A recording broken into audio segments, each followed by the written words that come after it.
Hello, everybody. How's it going? Welcome back to another episode of the Pipeline Podcast, episode 127. I'm your host today, Darren McClymans. Joining me, the one, the only, the fabulous, the amazing, good friend of the channel, reaction channel, Taj Reacts. How's it going, my friend? I am good.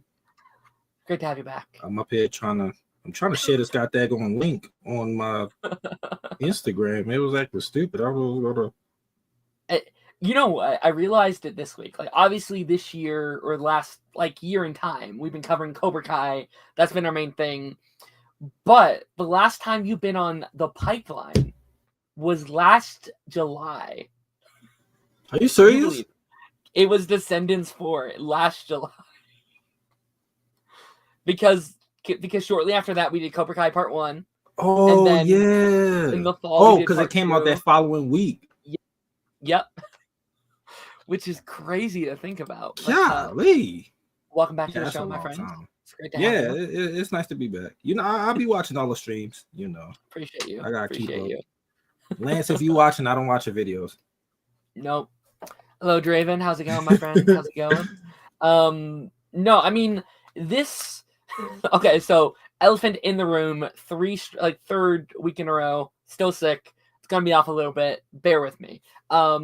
But no, I've been really excited for this because I have a lot of thoughts on Cobra Kai in the back half. This did a lot of things I loved.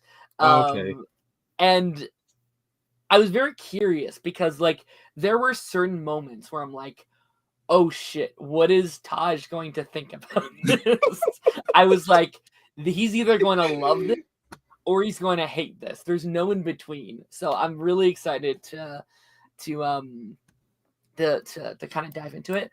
Cameron says hello, everybody. Hello, Cameron. Hello. German said sick and could have died today. I'm so sorry. I also could have died today. Golly. Everybody stay safe, please. You're not in the council group chat, right? Oh, no. No. There was a huge car accident at my work today. We have our little buggy things, right? The things that hold the buggies outside. Someone hit right into it, broke the entire thing. 2 cars. The little thing they put the carts in? Yes, the whole thing got destroyed. 2 cars had to be towed away. 4 were damaged in general. Jeez. 3 carts were just destroyed. It was really crazy. But I'm glad I was okay. But it was one of those things that happens in your brain where it's if I would have just went there 5 minutes earlier, I might not be here, which is one of those weird oh my gosh, can't think about that.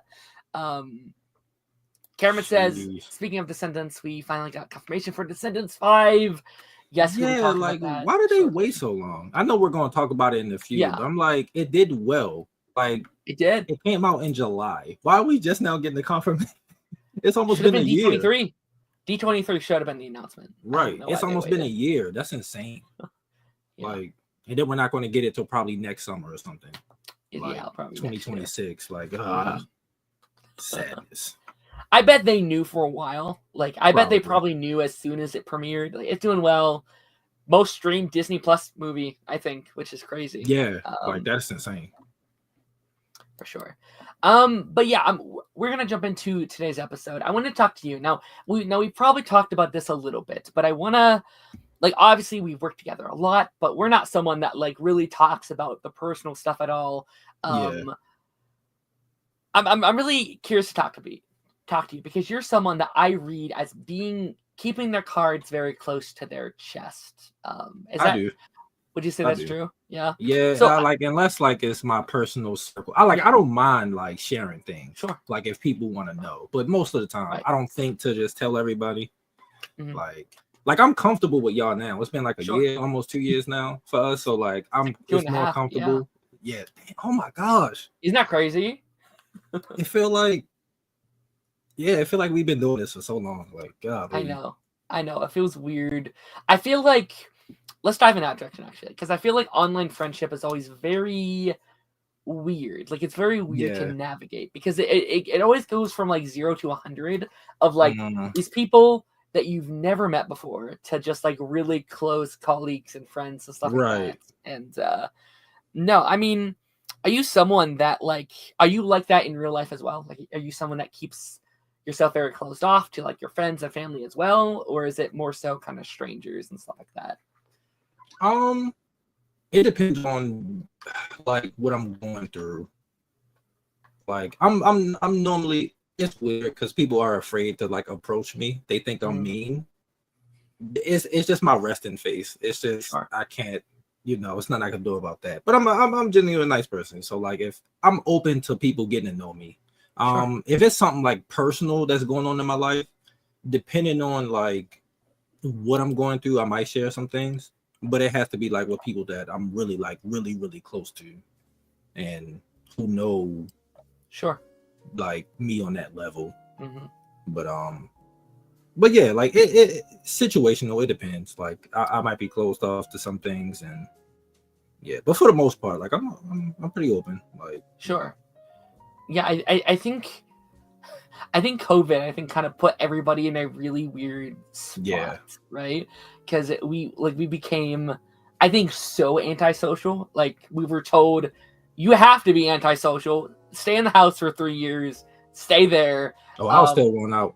I was still going out. Breaking the rules, but yeah. It wasn't that. Like I was with family, so like like quick. COVID was not a good time for me. Like I could be open about it because I'm past it.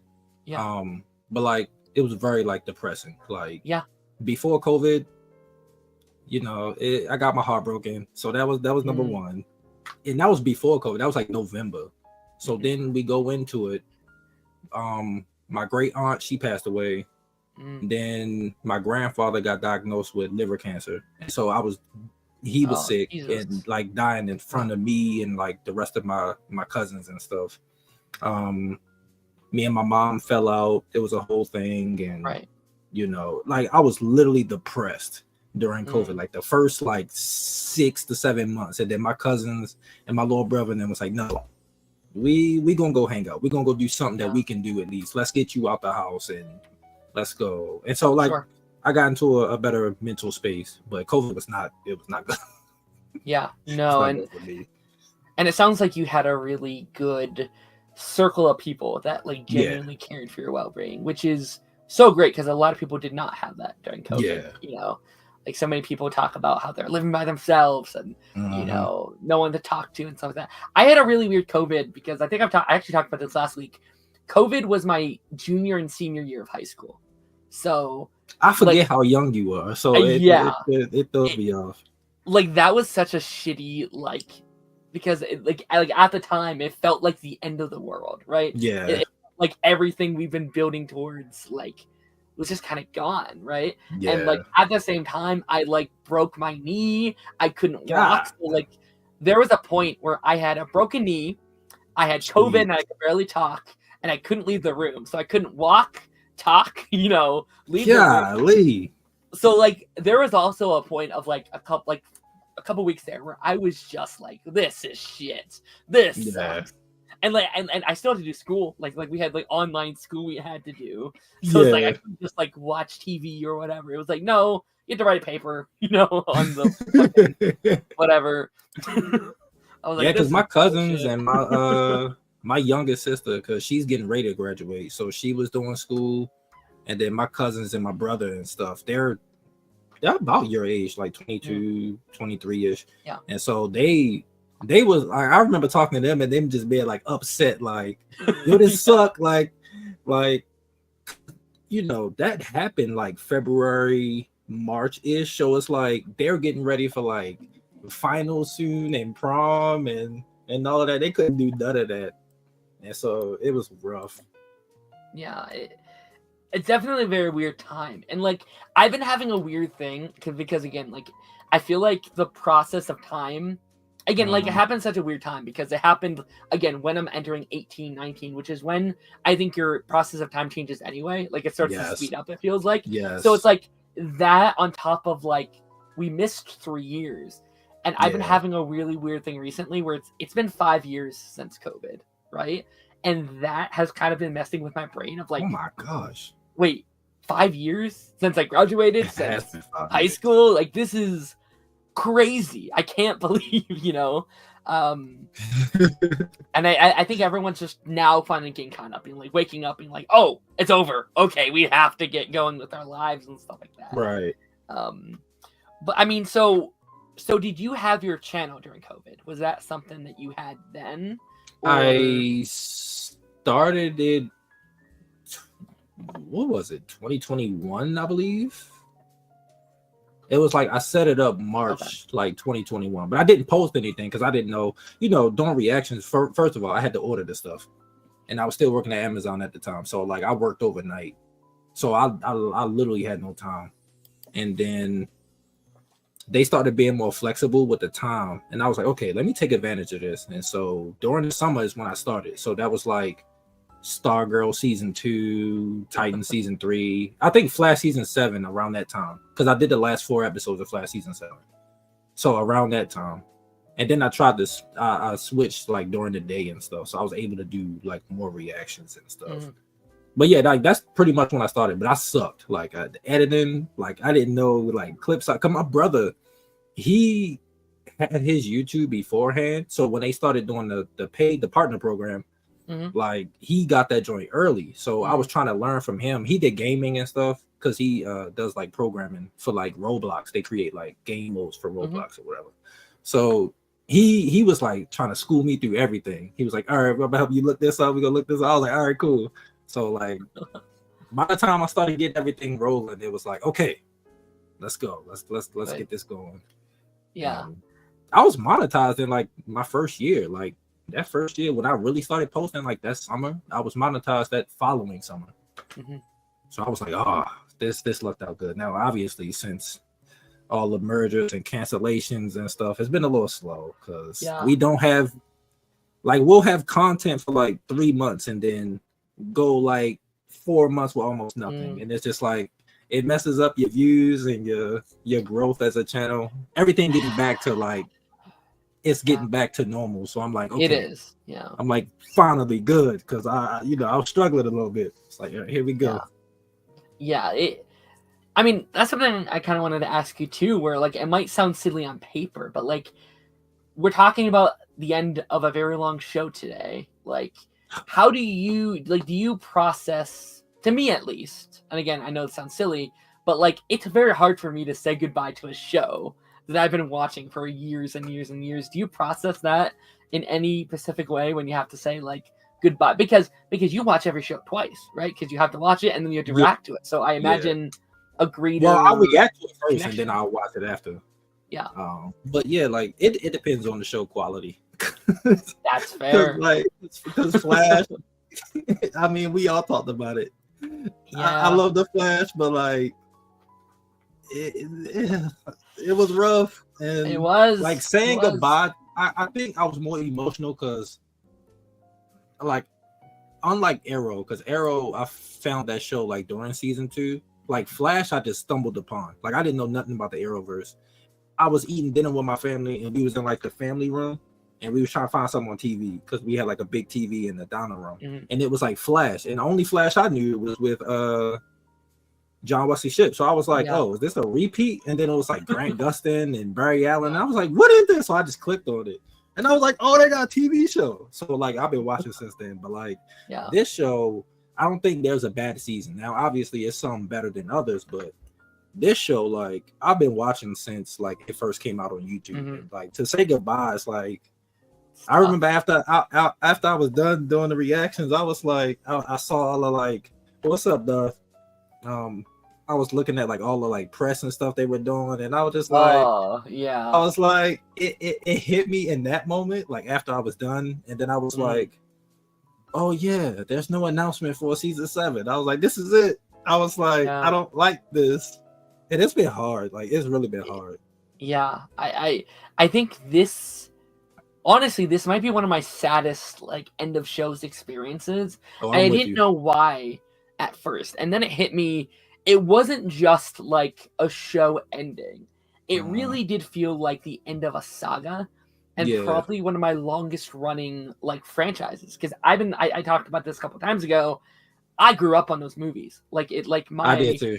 Yeah, like I said last time, like my mom introduced me Rocky, Back to the Future, Yes. Karate Kid. Like those are some of my big three.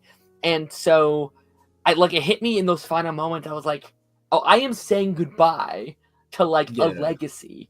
Like this is it. Legacy. Yeah, it's at least for this group of characters. I do think we will get spin-offs. I do later on a little bit. Like they'll probably let it breathe for a couple years and then. And I heard something about them not wanting to work with Netflix. Oh, again. So maybe there was some beef there because the promotion was terrible. Like, because I don't know if you follow, because a lot of people follow me through the show. So like I'll see tweets from like the showrunners and stuff. And when people was asking about the trailers, they was just like, I mean, we can't really, you know, it's not on us, it's on Netflix. Because people was complaining about the promotion this season because it was bad. The promotion for the season was bad. Like it was not good. It was really bad. Yeah. Like it was bad. And so I don't blame them. Like now if they go off to Amazon and Amazon would be the only other place I would send them because I mean Netflix saved Cobra Kai, right? Yeah. Like it would not be the show it is now without Netflix. Yeah. Amazon would be cool for them. Like especially they would have a bigger budget. Yeah. Because depending on what the spinoffs, and I know we'll probably get into it, but depending on what spinoffs you do, that's a lot of. Yeah, it was successful. Right. Amazon not stupid. They'll cancel something that no one's watching, and they'll let it sit for a minute. That's the you know, just a short tangent. That's the thing I like about Amazon. Like they'll wait to see if people will catch up onto something later, and to let it build a fan base, and be like, okay, if it's not growing, whatever. If it's an instant hit, let's go ahead and renew it. But then you know, Cobra Kai never dies. Yeah, man. Don't do it. I would imagine because that was the first real like Netflix. Oh yes. Yeah. See, yeah, because I found out through Tanner that they filmed season 3 before Netflix even picked it up. Yeah. That was supposed to be YouTube Red, and then they were like, "Oh, maybe not. We'll just let that sit there." I did not know that, but then you kind of like after he said that, I was like, when you watch season 3 and then you watch season 4, you can kind of tell the difference. Yeah, you can tell. I was like, okay, yeah, you could definitely see it. Who said that they saw my episode 13 reaction? Who said that?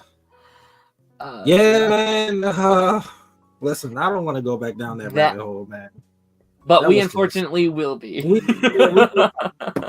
was just like, that was the episode where I sat there being like, poor Taj. I felt so out of all of part 3, that's my highest video. People was waiting for me to get to that video. Yeah. People was waiting for me to get to that. I was like, I felt it because I saw the leaks. But in that moment, I forgot. So when they was fighting, I didn't even think about the leaks. And then it happened. I was like, oh. Yeah. Here we go. Absolutely. But we're going to be hopping into a couple of news stories of the week. It's felt like a Comic-Con this week. Like everything's come out these last 2 weeks. There's like 5 things I didn't bring up in this episode. Like I there's so much stuff. But let's jump into a little bit of a Marvel headline. This was very exciting to me. Punisher special presentation officially in the works for Disney Plus. I am currently in my Daredevil era. I've been binging the like Netflix Marvel shows in preparation. I recently watched. Oh, you never watched them? I saw select. So I saw Daredevil. I saw one season of Jessica Jones Defenders, but I hadn't seen them like all through. And there's a bunch in its totality. Yes, I had never seen Punisher until last week. Oh, Punisher's good. Yeah, and this, I mean, it's such a wild timeline we're living in because like a year and a half ago, or just say 2 years ago, we would have never imagined Daredevil in the MCU at all. Now he's in Spider-Man. We're getting 2 seasons of a show. He was in the Spider-Man TV show. He was in Echo. He had Kingpin and Hawkeye. Now we're getting a Punisher show, or not show, but a presentation. What's your thoughts? I'm completely okay with that, actually. As long as the presentation specials that they've had, it's only been like 2 or something, and they were both good. Werewolf by Night was amazing, and the Guardians Christmas was so goddamn fun and hilarious. Like it was so good. So I'm all here for it. And this is my favorite version of the Punisher. I don't know if you've seen the other Punisher movies. I don't think I have. No. You should. They're really fun movies. like it's like watching Blade except it's Punisher. Like he just going around shooting a whole bunch of people and it's crazy. But I enjoy them though. But he's definitely the best Punisher easily. Yeah. So far. Yeah, I mean, John Bernthal is such a treasure. Like everything he touches turns to gold. He's so good, and he loves this character. He's such in love with this thing, and he's like, I think he's like co-producing it. Like he's involved with the actual production of it, which makes sense. Which is so exciting, and I feel like with it being a presentation, they don't have to be dragged down by the like 8, 10, 13 episode formula. They can just be like, hey, we have a singular good story, a 40, 50-minute story we want to tell. Let us tell that. And I love the TV shows, I really do. But I hope we go more in this direction. I think there's a lot we can do with presentations. Yeah. I'd say this is a good way to bring back all the Marvel, all like the Netflix stuff. Like, give me a Luke Cage special. Give me a Jessica Jones special. Do Heroes for Hire. Heroes for Hire, yeah. It's already set up. You already set it up. Just have that be a... you might have to recast. Yes, Ray Stevenson in that Punisher movie. That's probably my favorite movie of the Punisher. Like he was so good in that movie. It's weird looking back at him too. Yeah, we do need more Punisher. Yeah. No. This is very exciting. I feel you on that. Especially for like new characters. I feel like She-Hulk would have benefited from something like this. Maybe. Like maybe like a just to get the like dip your feet in the water real. Let's see how people feel about She-Hulk. Okay, nobody like it. Really? Okay, all right. We might not do nothing with that. Maybe down the road we'll see. Moon Knight, same thing. Like I think certain characters they should have. Moon Knight would like, be good. Yeah. Yeah. Like Miss Marvel, I get it. Like she's already loved in the comic book community, so I get why the show exists. But like for other characters, I'm like, but yeah, I'm hyped for this. Like I'm super hyped. Yeah, this is I might rewatch the old shows now. Like I watched this season of Daredevil, and then I'm gonna go back and watch from season 1 onwards. Season 2 is much fun. I love Elektra and the Punisher storyline. It's so good. Yeah, no, like I think they're better than most of the Disney Plus stuff so far. Yeah, like, easily. Like I'm watching through and I'm like, I miss Marvel making like actual TV shows. You know? I miss and how much like a supporting cast can really help, how much a proper runtime can help, and I hope that Daredevil is an example of how to move forward, like from the early. Because they dropped the run times. Yeah, they're all around the 45-50 minute mark. Yeah, I think the first episode is like 57 minutes for the first episode or something like that. I like the thing. I don't know. Yeah, it's 58. Yeah, it's crazy. There's only 2 short. Well, it's 3 short episodes, and they're the last 3. But it makes sense. Like if you don't have to make it out, don't do it. Like it's okay. Like I mean, like that's the beauty of streaming, where it's like you can have any runtime you want. I would just prefer some of them to be a bit longer, right? Right. But if one like I think Cobra Kai is pretty good about that. When an episode doesn't need an extra 5 minutes, don't have an extra 5 minutes. You don't have to have that, right? So because then it drags on, and then you're like, why was this here? Absolutely. So yeah. Are there any other Marvel characters you would like to see get a presentation? Ooh. I didn't even think about that. Because there's so many. It's like I would love if they do it for some X-Men characters. Like once we start getting them, like do something for some X-Men characters. Like it's too many X-Men characters. It's like, all right, you go have to do some separate stuff with them because it's too many. That'd be a cool like build up to X-Men. Like, and it don't have to be like the main team. Like just do. I don't know, when they finally do Wolverine, do that special, and just put him in the movies after. Wouldn't it be cool if, like, leading up to the first X-Men movie, you had, like, 6 presentations introducing each member of the team, and then they all kind of join together in the actual, or just like a mini series or something, where like an animated little thing introducing all of them, and then you have the movie. That'd be cool. Yeah, I'd definitely be down. That'd be cool. Yeah, that would work. I mean, I'd love like a Daisy Johnson, something like that'd be sick as hell. They need to bring her back, man. I don't understand why she's not back yet. Like, I don't get it. I'll take anything with her though. I'd she's commit. So good. Yeah, she's so good, and I love Chloe Bennett too. Like, she's amazing. So, like, definitely, please, Marvel, please bring her back. Like, she was easily my favorite character on that show. Her, Mac, like. I just need them back. Just I need my whole family back. Just bring them back, you know. All right, our next story here. This one I was really happy it dropped this week because I was like, oh, perfect to be just in time for Taj. Descendants 5 is officially in the works with new cast members announced. No, I don't have the cast pulled up here, but like, I don't either. Like, I don't know where that post is. I saw it, and then before I got to like it or bookmark it, the page refreshed, and I couldn't find it. I was like, I hate when Twitter does this. I do too. The like biggest one that was really weird to me was the like, the girl from Encanto gets a daughter, and I was like, yeah, what the hell? Like, that's a really recent pull. Like normally. They like to pull from like the Silver Age of Disney and like the Renaissance. Like there's a lot of Renaissance. Yeah. I don't get it either. Like, I'm kind of confused. This is the only like revival era character, right? Like there's no Tangled, there's no Frozen, there's no Moana, no Wreck-It Ralph. That'd be weird. Yeah, that would be weird. That would be hilarious too, though.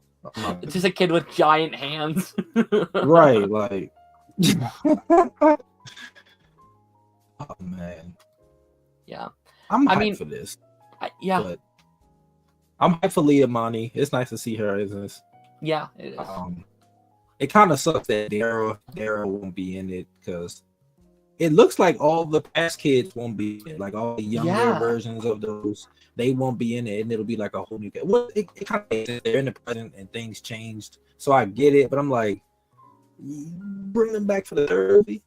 Like, if you like doing a new trilogy, you kind of have to, because you might have to go back and change something and then come back, and it's a whole thing. Yeah, then again, I could be wrong, because the actress that played young Cinderella, I think she said on her TikTok, she was like, her Descendants days might be over. So I was like, oh, are they not doing anything with the young people anymore? Okay, that might suck. Don't know how I feel about that. Yeah, I mean, I would feel better about it if it wrapped up the stuff better in the last one, because like that was a big point of my dislike of the last one. I liked it, but it did just end, right? And I was we both had that issue. Like it felt like 10 minutes was cut or something. Like they just got back to the present. We were just like, what the hell just happened? Yeah, and like our big conversation was like, let's see what they do with 5, and maybe they fix it up. And if this is the case, they probably won't be, right? It's gonna be unless they circle back around to it in 3. But like again, I don't have I'm actually okay not doing time travel, because like I don't need another time travel, but I do really love those characters. Like, maybe I would have just introduced those characters in present day instead. I know you couldn't do it exactly the same because it's those, but like the same kind of personality characters on some kind of thing. Yeah, that's understandable. Yeah, I get what you mean, because I feel the same. Yeah, I'm still hyped though. I am too. I am too, and like there's been there's a lot of people who obviously didn't watch the 4th one, being like they're doing another one. They're running out of ideas. Like, clearly not, because they just launched an entire trilogy, right? Right. Like, these are brand new characters set in one of the just like the biggest IP world. Like you could do 50 of these and you'd have plenty of characters to pull from. Like, you're fine. Like, it's not like overcomplicated. It's like they're musicals. No, get a basic storyline that's like not too overcomplicated for kids to understand and won't go over their heads, but just like deep enough to where like your older audience can still watch it, and give us good dancing and music, and it'll be fine. Yeah. Disney's getting back into that musical bag. Like they greenlit like so many musical shows, and I'm just like, okay, we're back. I'm here for it. I'm here. Did you watch the new like Valentine's Day special they put out? Put out a Valentine's Day special? Yeah, they had like a little short film thing. Oh, for this. Oh no, I didn't watch it. Okay, yeah, I know what you're talking about. I didn't watch it yet. Yeah, I might have. I didn't watch it. Is it on Disney Plus? I think so. Okay, yeah, I might have to check it out. Because I think saw it's it and just I was just like, I didn't know what it was. I think it's just like a musical segment or something around Valentine's Day with like with the prequel folks, but I don't know. Oh, okay. I wonder if China gonna be in this. There was no announcement about her, and she's in present. Like she is in present time. Should be. Like yeah. So I'm like, maybe they already like know she'll be there, and they just didn't announce it. But I mean, they announced they announced Fairy Godmother, so I would assume they would have announced China too. Yeah, true. So hopefully, but like I do like the idea of spending time in the current present day of Auradon because we really didn't get to do that much, right? Like I want to see what Auradon looks like without the VK, like the old VKs and stuff like that. So that excites me. Yeah.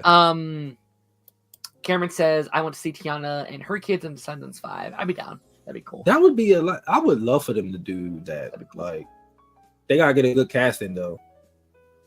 Matter of fact, get the actress who actually played Tiana in the animated series. Like that actress, like she's amazing. She sings, like she still looks good, and she's old enough to where she could have kids and it not feel like weird or anything like that. So yeah, I'd be fine. Speaking of which, that Tiana animated show needs to come out. Oh yeah. That was announced like 5 years ago. Yeah. Golly. I mean, speaking of people having kids. Oh God! DreamWorks debuts new look for Shrek and his friends in new teaser. Now this has broken the internet. People are pissed. People are mad. You're one of them, right? You're not a huge fan of this design. I'm not mad. I'm not like those people that's like being like, oh my gosh, I'm not watching this. I'm like, I'm still watching, but the animation is a little weird to me. I don't know how I feel about this. Like, I don't like the way Donkey look. Donkey looks weird. Someone said that, and I can't unsee it on Twitter. I heard that, yeah. About Donkey looking like Casanat, and I was just like, I can't unsee it now. And they need to change that because that's all I'll be thinking about if I go see this movie at theaters. What happened to those other kids? Like, I don't know. Are they not around? So I have a couple of defending points. I will say it does look a little off. There is something about it that does look a little jarring. I do think a big part of that is just Shrek is such an iconic character, right? He's such an iconic piece of pop culture. You could have given him just like a dimple and people would have freaked out because it looks different, right? That's true. So I think a big part of it is just the culture shock of it all. I'll be like, what the hell? He looks terrible. I do think there's a lot of overreaction. I agree. I agree. Like people comparing it to Sonic, I think it's ridiculous. It's nothing. Yeah, it's not that bad. It's not even remotely that bad. Like even me, I'm not the biggest fan of it because I can see the difference, but I'm like, I'm not going that far. Like that first Sonic image was ugly. Like no one liked it. It was terrible. I don't understand how anyone making that movie was like, this looks like him. This is passable. Like it's crazy. It should also be said, it also has been 15 years since Sonic or since that's true. 4. So animation is going to change. It's going to improve. Yeah. Some people forget that first Shrek movie doesn't look good. You know, like obviously it's part of the time. Yeah. Yeah, but it looks rough when you go back. By today's standards, it doesn't look good, right? Yeah. And also, I think Donkey's a big case of this. I think Donkey looks so weird because he's slightly supposed to, right? This is at least 15 years in the future for them, if not more, right? So I think a part of it is the characters also looking a bit older. Donkey, you can't really tell there because of my graphic, but like Donkey has like a little gray beard thing going on there. Like I think that's on purpose. Like Shrek got wrinkles under the eyes. And, yeah, you could tell. Like it don't bother me that much. Okay. But when I first saw it, I was like, "What's this?" Like, nah, that's not Shrek. I don't like this. Fiona kind of still look the same. Yeah. Relatively, like her design is pretty close to what it used to be. Mm-hmm. I do wonder if they're gonna cave in though. Like I do wonder if they're gonna be like, oh, everyone hates it, we gotta change it. I kind of hope they don't. I don't think it's that bad though. I don't think it is either, and I don't like that people can just like bully a studio anytime they don't get what they want. You know what I mean? With Sonic, it was necessary. Sonic was necessary. Yeah, it had to be done. But this, I'm okay with it. Like, I'm not too mad. Like, it's still going to look weird, but I'm probably like, they're planning on doing more. So as time go on, I'll definitely get used to it and be like, okay, that's just him older. And they might show a montage of him like looking like the older one, that'd be cool. And then like showing like a montage of the kids growing up and he looking older. So, you know, why is Pinocchio here though? Like I mean, I know he was in those movies, but he was never just like for the bit of like, oh, he's lying. Yeah. Where's Puss? Like, oh, they still think he dead. Probably. Oh my gosh, they need to bring it back. I can't know. He became such an integral piece of like their like group that I'm like, he need to be here. He can't be gone. I loved Last Wish. Last Wish is so good. Honestly one of my favorite movies of all time. I like to the point. I like when I finished that movie, I was like, I'll take Puss in Boots 3 over Shrek 5, which was not something I thought I'd say. I'm not mad at you for that. So that movie was amazing. It's so good. It was like watching Puss in Boots step into anime. Like that was cool. That was such a weird culture shock because I went in being like, it's another Puss in Boots, fine. And then it was like, oh no, this is a masterpiece. What the hell? Yeah. Like, most a random ass movie of all time. Like, man was fighting a kaiju and fighting death. Like, death was scary. Like, oh my goodness. I had my goddaughter and she was just like, who is that? And I was like, listen, I don't know, but I'm scared too. I'm like, every time he was on screen, I was like, oh my gosh. As a kid, that would have terrified me. Oh yeah, I would have been done. It should also be stated too, as well. This movie is 21 months out, right? This it's still time to make it look good. December of not this year, next year, right? So we have almost over 2 years until this comes out, which I don't know why. Yeah, that's a little much. Put out a trailer this early, but Zendaya's involved as well, which I have no thoughts on. I mean, I think she talked about her being like a big Shrek fan when she was a kid. Yeah. So to be casted, I mean, she's just voice acting. It's not. Yeah, it's fine. It's fine. Like, I'm like, okay, cool. The Zendaya hype, like, she's not in as much as she was before. So it's like, I'm okay with this. Like, I mean, next year might be her biggest year because next year she has next year? Dune Part 3. She has Spider-Man 4. She has The Odyssey, potentially Euphoria. That's already filming. I saw pictures for that. Yeah, I was like, this is still a thing. And which is funny because like we were wondering why Shrek 5 moved from July to December, and I think it's Zendaya because she would have been in Spider-Man, Odyssey, and Shrek in the same month. That's all July. It would that would have been crazy. Hey, man, do your thing. Well, I don't think her role in Spider-Man gonna be that big because they're talking about him having a new love interest and stuff. So I don't think it's sure. No, I think she'll have. It'll be nice to see her, but I think you can leave that one. I love Zendaya, but I do think that arc and those characters, I do kind of think they wrap it up nicely to where Peter was like, yeah, me being Spider-Man caused that, and him seeing like her injury and stuff was like, as much as I want to keep this promise to her, it's better if I stay away. So I think it's okay. I think she should have a very limited role, and then you can bring her back in 5, maybe 6. But our final news story here I want to go over. This is another this is another kind of internet controversy. Green Lantern gives us our first look at the people were mad about this. People were pissed about this, just because it's a very like lackluster first look is all. It's just two people walking down the street. It's just the finger, which I agree with to a certain point. Like, I think they just started filming, right? Yeah.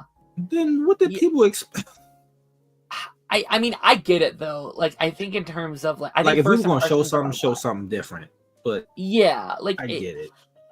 Like in terms of first impressions, it definitely gives off a bad look of just like, oh, they're cheap and they're lazy and blah blah blah. And I mean, like they also, yes, it looks just like if you showed someone this picture and you could be like, okay, what show is this going to be for? They'd be like, I don't know, Walker. I don't know, like some kind of Western or something. Oh, Walker, I didn't think about that.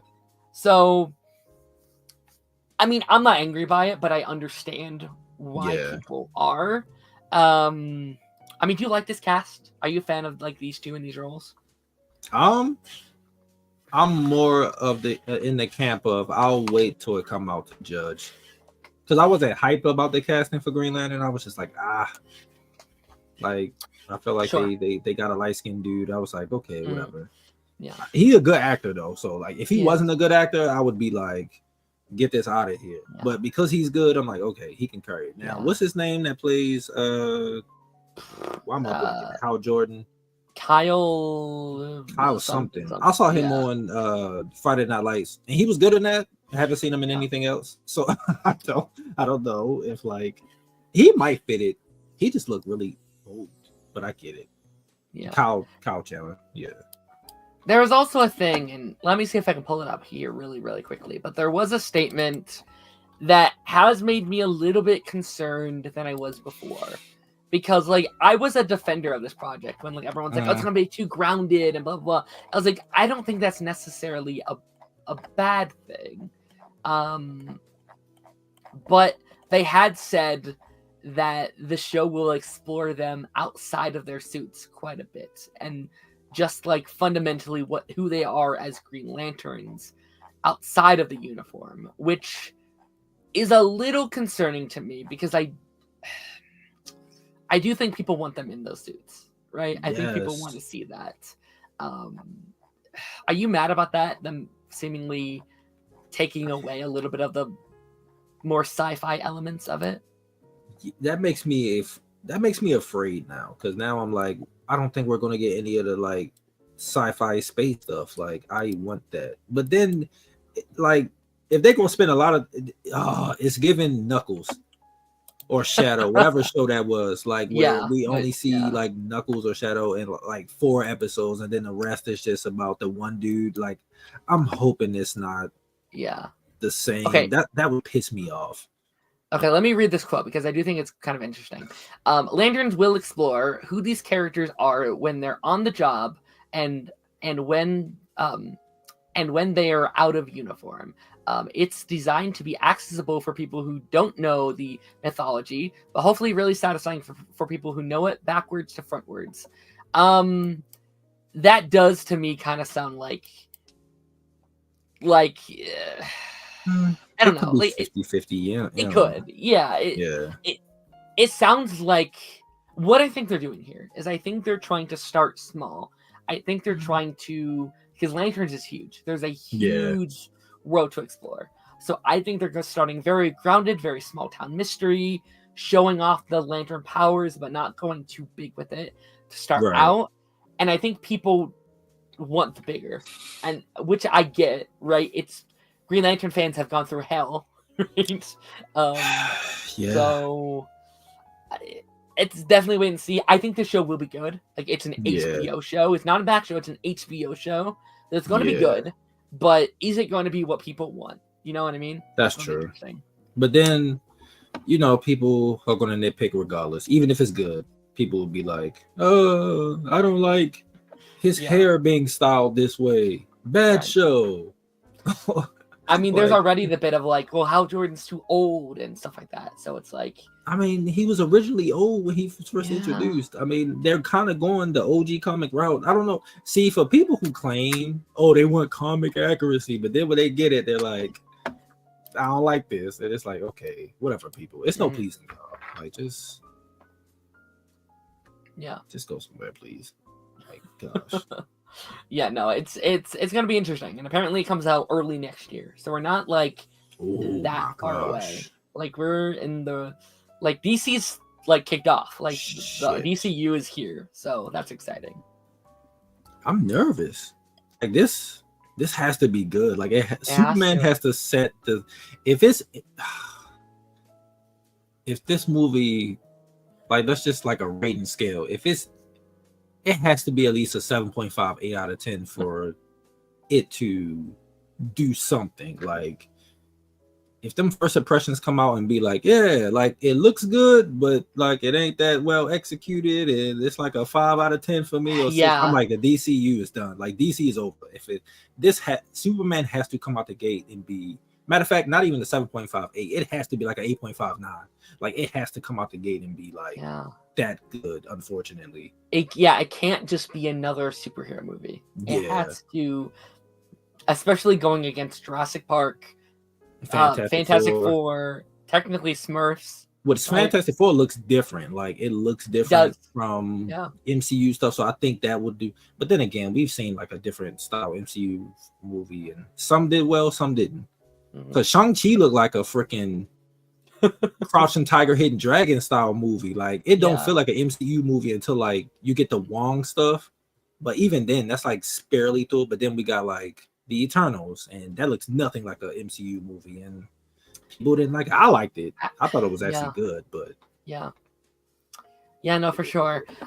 Cameron, I didn't see that, but it does seem like it's going to be the retirement side of it. Like it seems like it's going to be old school Grumpy Gills trains new blood. Like that seems the the show. I just can't see that actor doing it for long. Like I can't see him being in suits. He's older. He's like. And I think they're doing a reboot of Friday Night Lights too. It's going to be on Peacock or something. So I don't know if he's going to be in that. Yeah, I know he was on Friday Night. I think he's in the reboot. I think he's going to be in it. Sure. Which if he is, you know, he probably just want to do simple roles. Like I just want to be an old man in Hollywood. Which is like, I can understand why people are mad about that. Because like Hal Jordan is such a huge character. Yeah. I can understand the fear of him just being a one-off or whatever. But we're going to be hopping into our main discussion here. The final season of Cobra Kai. I have to step out for just like 2 seconds, but while I'm gone, tell the people how you're feeling now that the show is kind of wrapped up. Okay. I'm sad, y'all. Cobra Kai's gone. I don't know how I'm going to deal with it. I'm so used to this show being around, and now it's gone. How y'all feel in the comments? Like, because I'm devastated that Cobra Kai's over. Let me see. Try and look.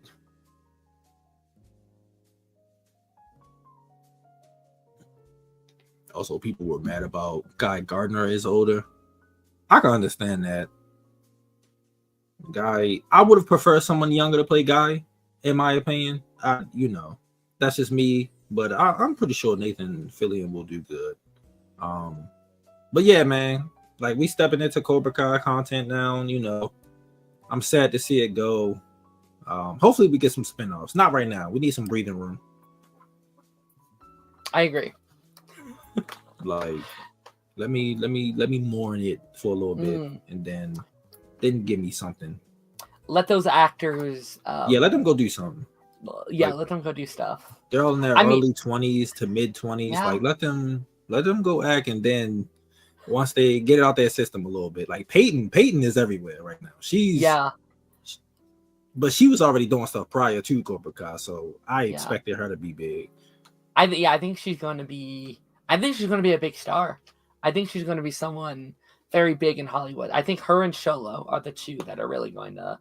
I mean, Sholo's already kind of blown up. If they bring him back for Blue Beetle, hopefully, then yeah. Get the Cobra Kai kids to the DCU. All right, who's your castings? Listen,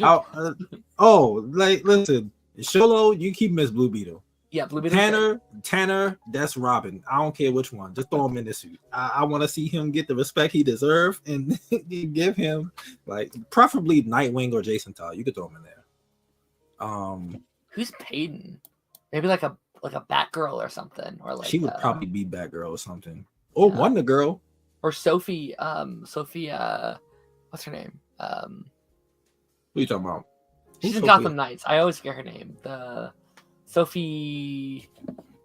Stephanie Brown. Stephanie Brown. Yeah. That's it. She'd be a good Stephanie Brown. Yeah, she could. Yeah.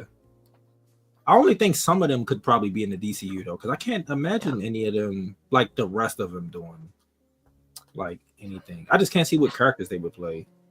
Like honestly, I wouldn't do this, but Johnny would make a funny Booster Gold.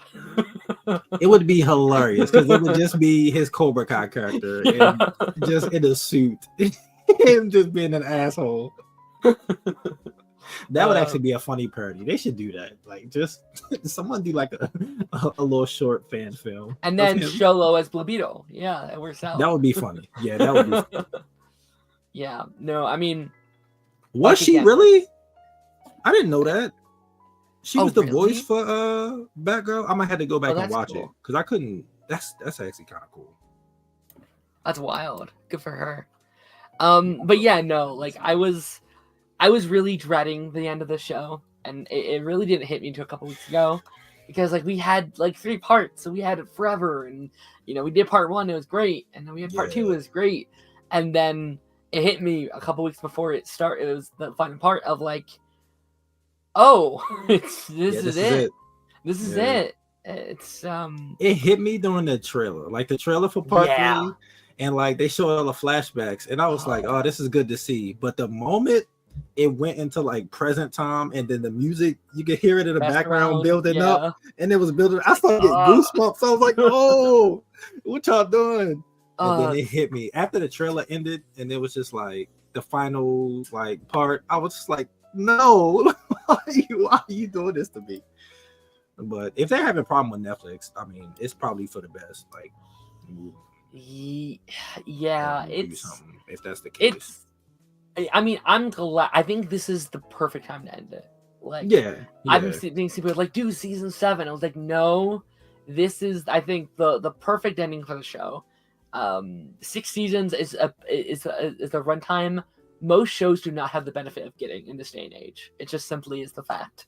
And the fact that they never really, in my opinion, faltered. Like, yes, there's some issues here and there, but I think we had 6 good seasons of TV with a great cast. So successful. One of them is dating. One is engaged. One used to date. Yes, like those kids are going to remember this show for the rest of their life. A show that brought back one of the most iconic film franchises of all time, and I'd argue improves upon it. I think brings it back. I agree in such a satisfying way. I'm definitely gonna miss it. I think Karate Kid Legends is gonna help like cushion the fall a little bit. Of like, okay, so got one more thing. Okay, it's okay. I mean, also it'll give intrigue. It'll give intrigue too. It's like, cause maybe like we don't know much outside of that like teaser trailer, but maybe they mentioned like Cobra Kai stuff, like maybe like, you know, because I do know that they like talk to like the creators of Cobra Kai and stuff to make sure they didn't like undo or overstep stuff, which I think is a good thing actually. Yeah, like every statement Ralph Macchio's made, it's like, okay, this is 3 years after Cobra Kai. He's in this place post Cobra Kai, and how Daniel ends, it actually makes a lot more sense how we see him in that trailer, right? We'll dive into that in a bit, but because we thought before part 3, we was like a kid died. We thought he was gonna be done. Like part 3, I'm walking away from this, and then Jackie Chan bring him in. But it's like, nah, like he gets over it. That's an issue I have for part 3. And we'll get into that because that's a big issue in general, not just for Daniel, but I agree. That's a big issue. I agree. Don't like how they handled that. I mean, let's just kind of dive into it then, because I mean, what would you say is your overall thoughts on these final 5 episodes of Cobra Kai? I think they were good. Like the first episode was I was like, okay, we're back, you know. But episode 12. Like that episode, I didn't even care about the tournament at that point. Like that episode just felt like so like it was a character driven episode. The stuff with Chosen was like funny with him and Jesse from Saved by the Bell. Which that casting was ridiculous. Like Moon looks nothing like her. I'm sorry, that lady is Caucasian, and the actress that plays Moon, I'm pretty sure she is colored in some way. So I'm like, that wasn't good, Cobra Kai. I get what you were trying to do because she's a fan of Cobra Kai, so they wanted to bring her in, like she's a fan of the movies and stuff too. I get it, but like that was a little much. But it made me not want the tournament. I was like, I just wanted the episode, like seeing like Hawk and Dimitri and like Robbie and Miguel just hanging out at the dojo, like just sparring. Like I was just like, where was this all season? Like it's certain moments like that episode made me feel like I was like, we could have got stuff like this instead of like character regression. Like, and me and you talked about it for part 1. Like we both didn't care for like them ticking that Miguel and Robbie beefing box. We didn't like the Daniel and Johnny box. We were just like, all right, what are we doing? Hawk and Dimitri beefing again. It was just like Cobra Kai, no, like, and I've seen people say this, like they know how they wanted the show to end, but they just didn't know how to get there. And I'm starting to agree. I agree with that. I'm starting to agree. Part 1 is still my least favorite for a lot of those things. And some of them I think improved once we saw the full journey. I think Tori's journey is a big one where now we've seen the whole picture. I'm like, oh, I understand it completely now. I'm more on board. And then because before I was like, hell no, like what are we doing? No, 100%. And then some of it just like, I think we can just fully dive in at this point. I think the Daniel and Johnny thing is I think the worst examples of this, because by the end they are supposed to be almost brothers at this point. They are supposed to have gone through such a journey, and I love where we're at. I was like, this is great. I wanted to see a more build up getting there, right? Instead of having them fight again, have them work through how to be senseis together, because they never really got there. Like in no season where they ever like, we're great senseis together. They still feel like a mess. And by the end, Daniel was supposed to be the master at all of this. And it was like, we didn't see that. There's a huge jump from part 1 to part 3 that's just missing. Like I agree. Like every time they came together, like the beginning of season 4, they were good for like the first 4 episodes. After that, they beefed when Terry Silver came back in the picture, and then was done. Season 5, they didn't get together until after Robbie and Miguel like reconciled, which I have issues about that, and I talked about that in my video. But what was that, like episode 6 when they like finally got everybody together, or like episode 6 or 7? Like it was all late, and then we get to this, and it's like the first couple of episodes they were cool, but then we get to episode 5, and it's like, oh my gosh, Cobra Kai, why are we still doing this? Like, stop. Like, and again, like a lot of those ideas on paper are good. Like we talked about this in part 1. I really like in theory them kind of arguing in a certain way about like what to do with Tori. I thought that stuff was good. It was just executed very badly. Like, especially the stuff where Johnny had come from, of like, like my dad died then and I could have used it and like she could have used it now. Good stuff. Don't make them split up again. Right? You can have character conflict and not have them like break up, right? And not have them split apart. Like, and also the jealousy thing too. Like Johnny, you had a full day of training them, and then you get mad at Daniel when it's his day to train them. What is wrong? He did it in season 4 with Miguel. He was jealous of Daniel and Miguel, and I'm like, dude, you had his daughter. What are you complaining for? Like. It's certain things like this season don't flow well at all. It doesn't. No, it's pretty bad. Like I think just me personally, I think the last couple of part 2 going into part 3 is some of my favorite episodes of the show. I think that part is so unbelievable hype. Getting there is some of my least favorite of the show, and it makes like you know how I feel about part 2. It's really hard to rank it, where it's like this is some of the best and worst the show has ever been. And it's like, what a weird season. But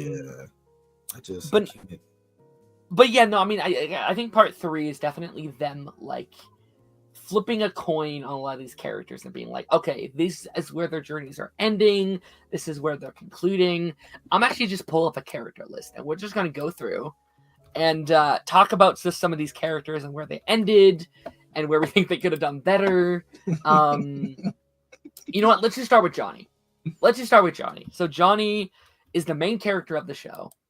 And what I really liked about this final season is he became the main character. Or I guess the final 5, is they made Johnny the main character again. Which is something I slightly had an issue with. I think at some point, Daniel also became the main character. Sometimes even overshadowing Johnny. Yeah. Which I love Daniel. That's my boy. That's the OG Karate Kid. But ultimately, it was still Johnny's show. Like season 5 was a Daniel season. It just was. Yeah. So I think the way they remembered last minute, this is Johnny's story. Let's bring everything full circle. I liked a lot. I really appreciated that. Yeah. I think his was done well. Mm-hmm. And I agree with you about it. Like at certain points, it felt like Daniel's show, but that's unfortunately you kind of had to do that. You had to, yeah. No, I agree. You all the iconic characters are connected to Daniel. Like outside of Kreese, it was like you can bring Kreese in through Johnny. You can't get Terry Silver through Johnny. There's no connection there. Like you have to do it through Daniel.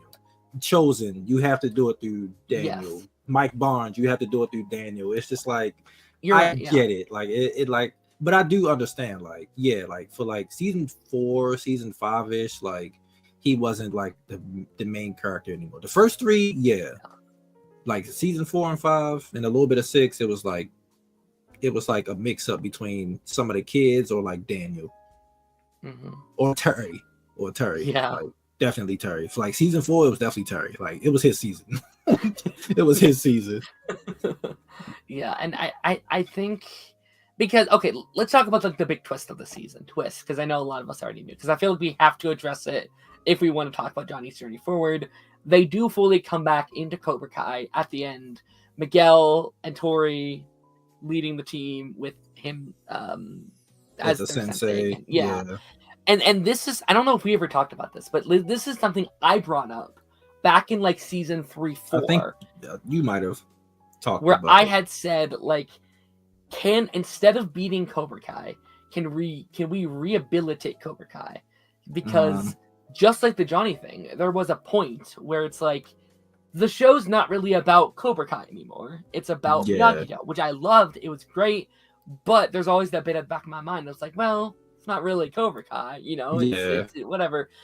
So I think it was really, really cool having a full circle moment. And I know I imagine have a little bit of issues about who's on the team and stuff like that. But I know I didn't care about it was how we got there. Sure. Like I think I would have been more okay with him getting back Cobra Kai if it was set up. Like it kind of just happened. Like it was just random. Like season 5, Terry Silver gets arrested at the end. I would have loved if like at the end of the season, Johnny's like, okay, Cobra Kai's like, it's no one here now.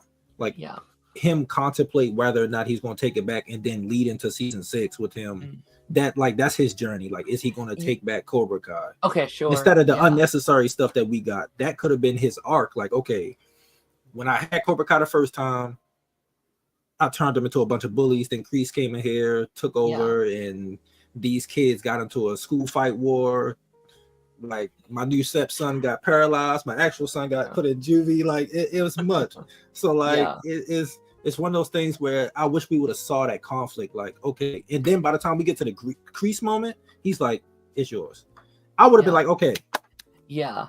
I would have been like, "All right, like," but it just happened so randomly. Like I was just like, like that moment might be my favorite Cobra Kai moment of just I got like spoiled. I got spoiled. I had was heard so upset. Something. I heard something about a year ago, and then that day it dropped. Everyone like 5 in the morning, everyone's already posting spoilers. I was like, "Oh, thanks, guys." But that moment, I was spoiled a couple days beforehand. Yeah. Like Monday, like I don't know if you were in the live yet on Tuesday when we were talking. Someone leaked episode 14, like the whole episode. Jesus. It was up, like, and it was screenshots and everything. Like I got on Twitter, and that was the first thing I saw, and I was like, "Bro, we only have a couple days. It's no way I couldn't have waited like 3 days, bro. Like, come on, like that ruins your experience. It does. Like, I got spoiled on that. I got spoiled on it was like a picture of them holding the trophy, and then I got spoiled on the Miguel and Axel fight. Which during my reaction, I had a couple convos with some unhappy Miguel fans who wasn't happy with me not being hyped during the fight, but I literally explained like like when that was happening, I was like, hey, I was spoiled on this, so this is why I wasn't like super hyped. It ruins your experience. I still got some shit. I was just like, okay, whatever. It's no appeasing. The fandom wars is so fucking stupid. Yeah, like I can't like anyone. I saw like it was a couple posts I saw on like TikTok. It was like a fan of Hawk. It was like a Hawk post, and they were like, "Man, I miss like when Hawk used to be like a pivotal character." And it was just like a tribute to Hawk. Sure. People in the comments, Miguel's better. Miguel's the GOAT. I'm like, dude, this TikTok is something. Sucks. I was like, this is what I will not miss about the fandom. No, and it's from all sides, but the Miguel fandom is like the biggest fandom, and it's so toxic from them. I'd be like, dude, can y'all chill? We can like other characters outside of Miguel. Thank you. Like, oh my gosh.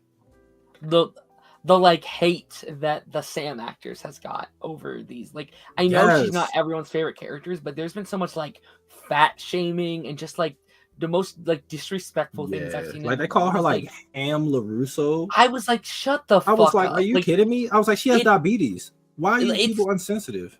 Oh my gosh, it pisses like that makes me want to like Sam more than I already do, because like people are so shitty towards that actress. It pisses me off. I don't even think Sam was bad. Like the first couple of seasons, it was like she was a little rough.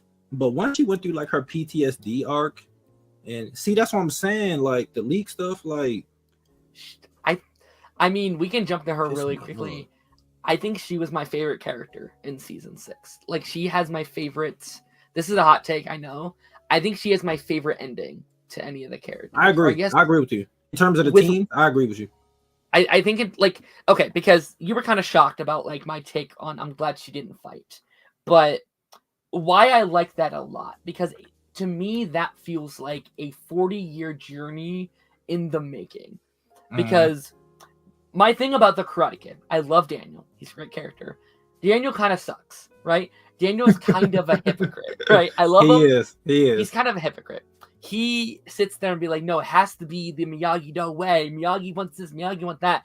He's never truly embraced Miyagi-Do. He's never really done that. He's always been, like Silver said, he's always had a bit of that Cobra Kai in him, which is why the ending's so cool.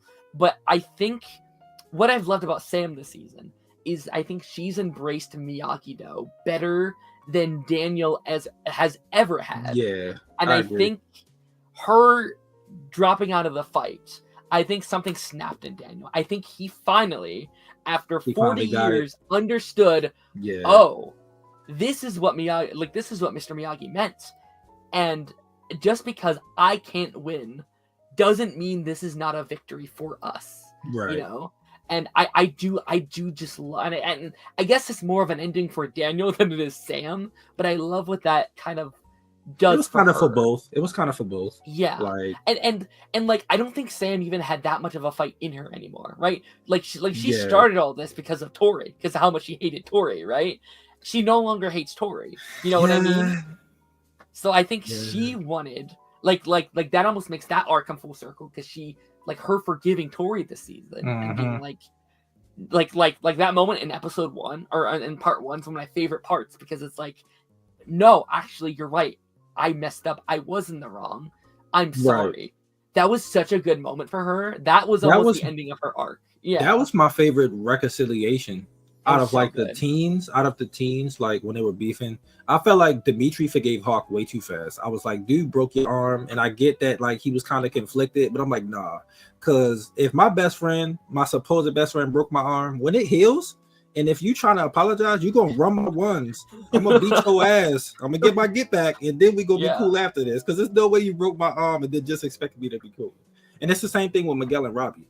Like I get, like Robbie should have apologized first. Like he kicked him over the thing. He could have paralyzed him for life. But what I don't like about their reconciliation is Miguel doesn't take accountability for his part in the rivalry. He starts the rivalry. Like he don't mess with Miguel.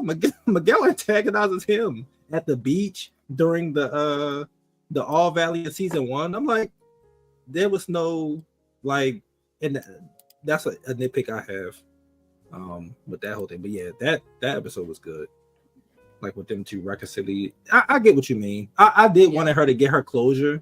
That's fair. But I do get what you're saying. Like I'm not mad at it. I still think she had the best ending out of the teens. Like I feel like she had the best outcome. And we'll probably talk about spin-offs at the end. I do wonder if they want to do a Sam spin-off. Like I have thought about it, just because I don't think so. It would.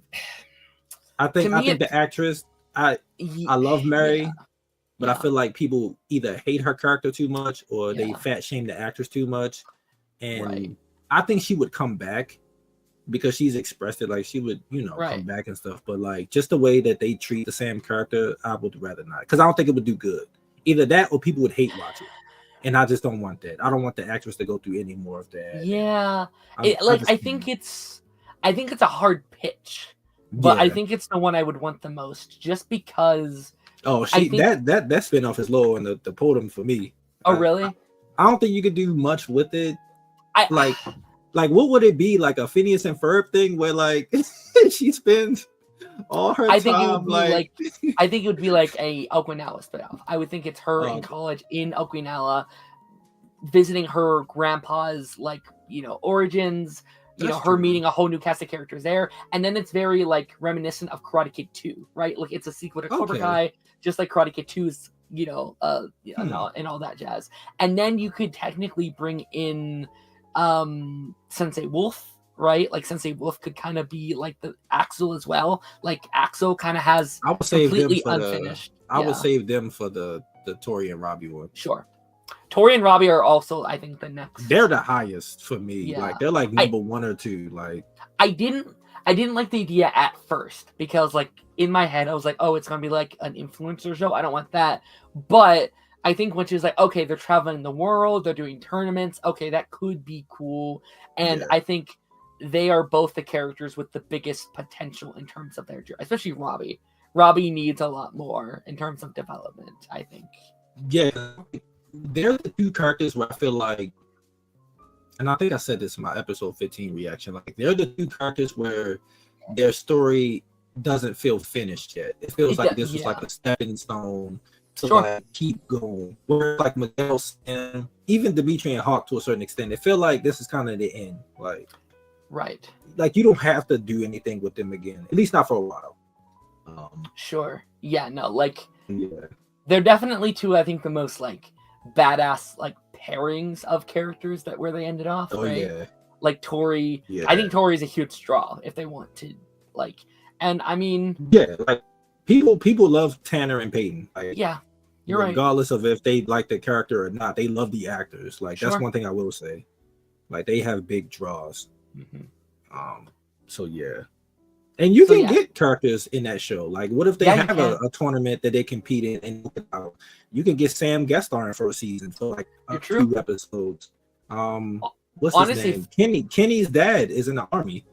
What if he's stationed in Okinawa and Kenny go visit, and we finally get some Robbie and Kenny moments, because we ain't get it since like season 5. Like, they have, I think with their stories, they have the most potential. I know we didn't go through each character yet, but like, I feel like they have like the most potential.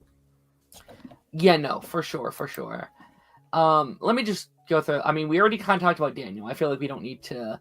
I mean, I can dive into it just a little bit more, because I do feel like, again, his arc about like accepting the balance was so cool. Like him coming out in the Karate Kid gear and being able to give that pep talk to Johnny, being like, I did not expect that. When they called out Cobra Kai and it was him and Chosen, I was like, what the fuck? Dude, I was like, where's Johnny? Too, like, and again, that's such a good full circle moment too, where it's like Miyagi-Do is all about balance. Daniel finally learned balance. The thing we've been trying to do since like season 2.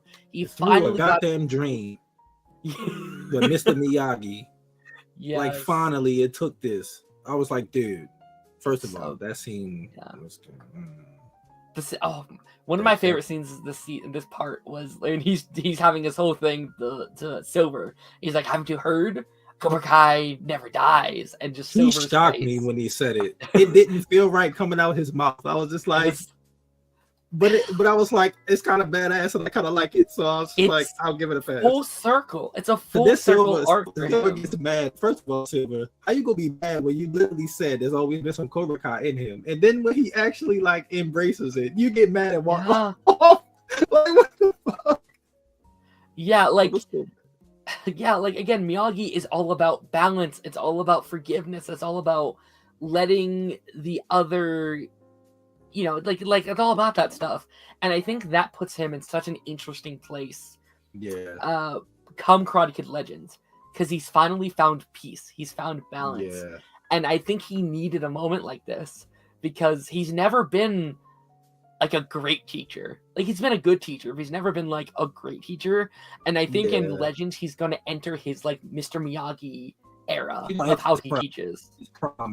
He's finally going to enter and tap into that Mr. Miyagi where yes, he could be hard on you, like, hey, you messing up, but also encourage you and you know, like, and like how the show ends, I think is so perfect. Like, now we're on the Daniel Johnny thing.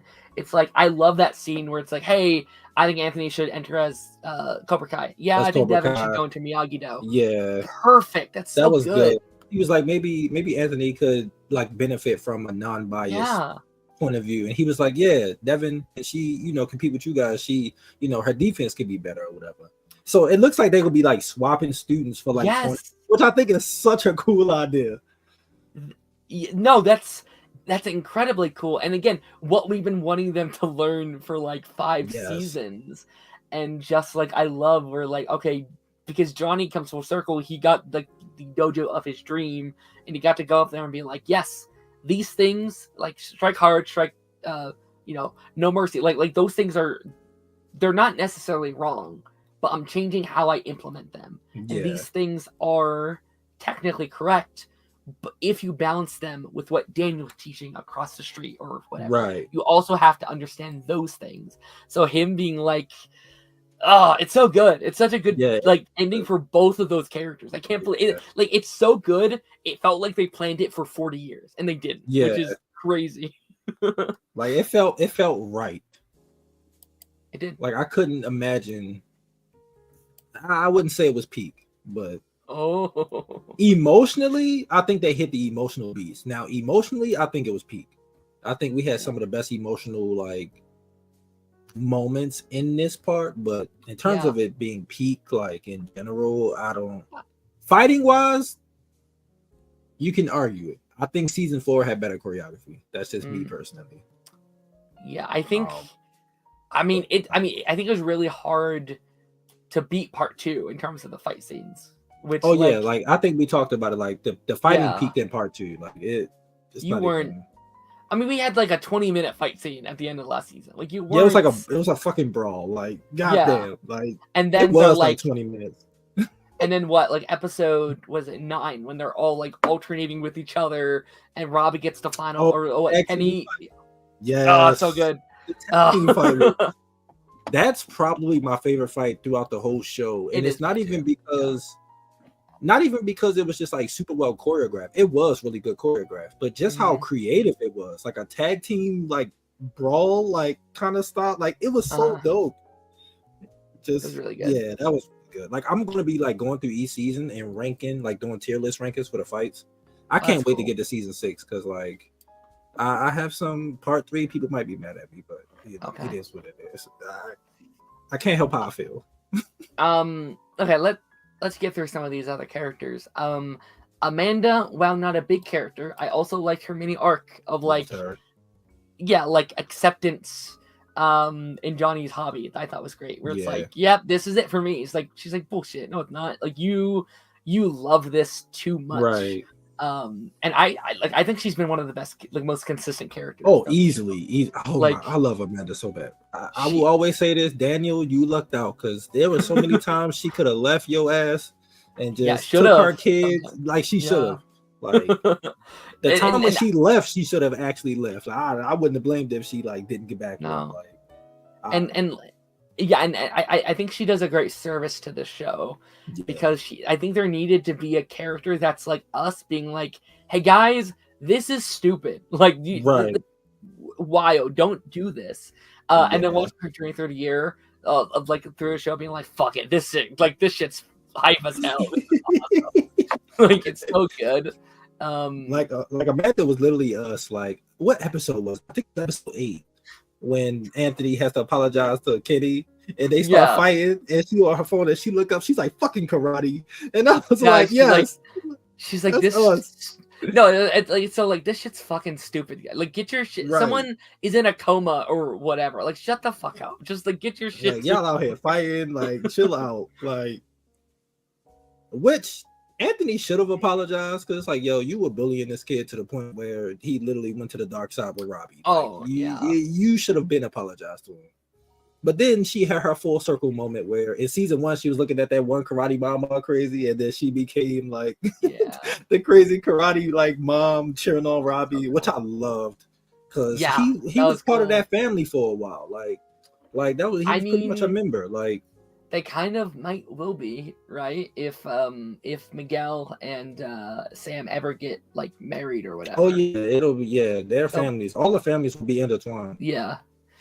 It'll be so weird. So Miguel, I mean, I think it's a great full circle moment, right? Like I think as much as I was with you, I wanted Robbie to have a win, which we will talk about Robbie in a second. Like I'm building up to it. I do think it needed to be Miguel there, right? I agree.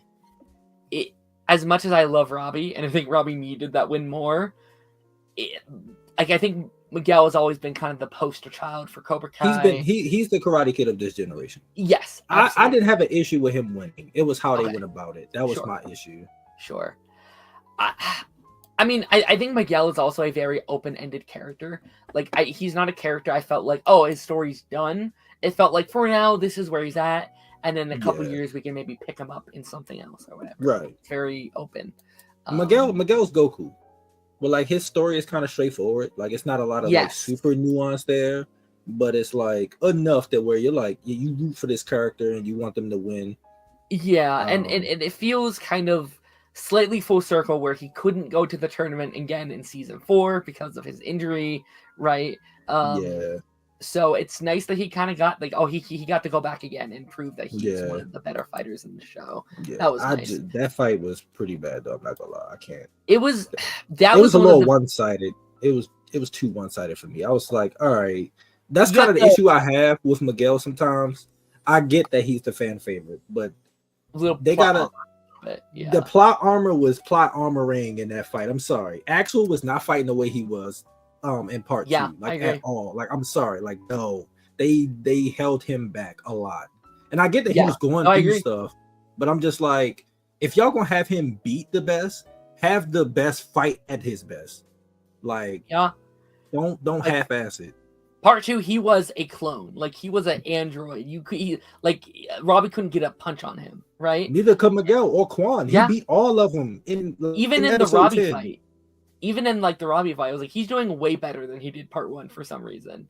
You know? Like, it was like, but like, again, I kind of went into the season with that same thing where it's like, realistically, they should all lose terribly, right? Like, realistically, if this was, like, more grounded, Quan and Axel would have been the final. Like, they would have been the final. Like, none of the kids, I love our kids, and they have to win because they're our main characters. But in no way in hell were they... I can buy Robbie and Quan a little bit more because Quan was mostly doing kicks, and Robbie, I would say, is the best defensive teen fighter. Right. So, like, him adapting to, like, his kicks and stuff and, like, blocking them, his punches wasn't that good. So, like, once he, like, kind of got it, But any of them beating Axel, hell no. Like, I'm sorry. Yeah, like, Quan was interesting because he's like the embodiment of the bad of Cobra Kai, right? It's like rageful fighting without thinking, right? Which is why Robbie locked in, used both Cobra Kai and Miyagi-Do. Right? Yeah. So that's why he won. But I agree, Axel's a little silly. And so is the Wolf versus Johnny thing. I said that multiple times. I was like, dude, Johnny is a 50-year-old man who doesn't work out, has bad nutrition, drinks beer all the time, like doesn't work, like doesn't really train. Wolf's first punch should have disintegrated Johnny's chest. Like, him kicking him like that, Johnny should have been done. Like, realistically, he should have been done. Wolf's probably one of the strongest fighters we've seen in the show. I would argue he probably is. Like, it's ridiculous. As much as I adore that final fight, as much as I adore Johnny being back at the All Valley to get his redemption, perfect ending. Would do the exact same thing. That's perfect. Yeah. You do have to separate your disbelief a little bit, being like, just don't think about it. He won because he was too cocky, whatever, blah, blah, blah, whatever.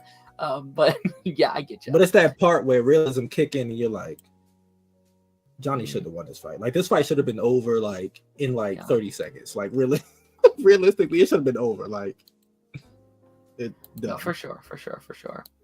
But Billy, shouts out to Billy. He was doing a lot of his choreo, like especially I noticed it. But when he did the kick up, I was like, "Oh shit, that's actually him doing it." I was like, "Okay, let's go, do your thing." And again, that they both look great for their age. Like it's crazy. All right, let's talk about Robbie. The one I was most curious to talk about because I do have. I think I agree with you for the most part, but I do want to add a perspective to how his story ended. I might have a counter.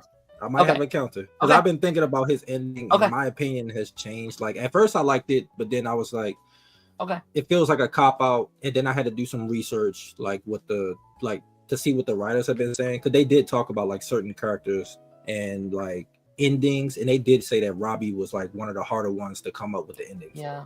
So like I'm interested to see what you gotta say. Yeah, I mean, I think they were in a very awkward spot because I think they knew it had to be Miguel at the end there, right? And, Robbie's in a very interesting spot because, he lost the first time, he lost the second time, and going into the season, we did need Robbie to have a win. It was like, this is his time to finally come out with a win. And I think they were in somewhat a little bit of a hard place to put them. They were cornered. They were in the corner. Yeah. And wow, it does anger me he didn't get his ending. What's kind of helping a little bit, and this is me adding my own narrative to what they didn't tell us. There's a part of me that kind of likes the narrative that he was in a very similar spot to his father in the original Karate Kid movie. Okay, right? I actually have a counter to this, so I actually want to. I've had this conversation with people, and they've said the same thing, so I do have a counter to that. So go ahead. Okay, cool. I'm actually interested. Because I did, again, he should have won. I think out of all the characters, he got the worst ending. I think he's very his whole thing about getting the money and stuff like that. I was like, okay, cool, but it's actually Tori's ending that they just gave Robbie also. Right, it felt like a cop out. Yes, absolutely. It felt like a cop out. I couldn't agree more with you. I 100% agree. But there is a part of me that does to at least help with the pain of him not winning. I kind of like that he's in the same exact spot his father was in the first movie, but what makes him different is that he has a support group. He's grown as a person. He's more mature than his father ever was. And he is taking that same defeat his father did. And he's going to actually make something of himself. Turn himself into a better man than his father would be. Kind of stopping this cycle of misery that his father kind of put in motion, right? The issue is they don't tell you any of that. They don't show any of that. I have to give him that, right? They just kind of leave him there, and it's seeing him in crutches the whole season and seeing that defeat. It's frustrating, and I wish maybe we could have at least had a moment to Robbie at the end. We don't really they just kind of sweep past it, which is a big problem for me. But also it's I don't know what I would do differently, right? I don't know how I would fix it either. You know what I mean? I already know what I would do. But... Okay, tell me that. So I get what your point is. I've seen a lot of people actually talk about this, whether it's on Twitter or Reddit or whatever the case may be. The issue I do have with that, because that's been the theme of Robbie's character. I think they even said it. I think the showrunner said it early on with Robbie. My issue with that is that they've already done it. Sure. Robbie's lost a couple of times, and he's never let tournament. He's never let the loss get to him in a way where he ends up like his dad, going down the wrong path. Season 1, he was fine. Daniel talked to him, and that moment where he does lose, he's he takes it in stride. Season 4, he does the same thing. He gets himself together. Tori follows him in the back. He's I just need a minute. He comes out there, supports her for her match. The issue is they did it 3 times in a row already. That's the big issue. It's it's a repetitive thing, and I'm just this feels like a cop-out. I get it. Miguel has to win this one. I'm all for it, and I do think Miguel should have won the final thing. It's Cobra Kai. I get it. That's never my issue. It's how they did it. Sure. Robbie was supposed to win that Season 4 All Valley.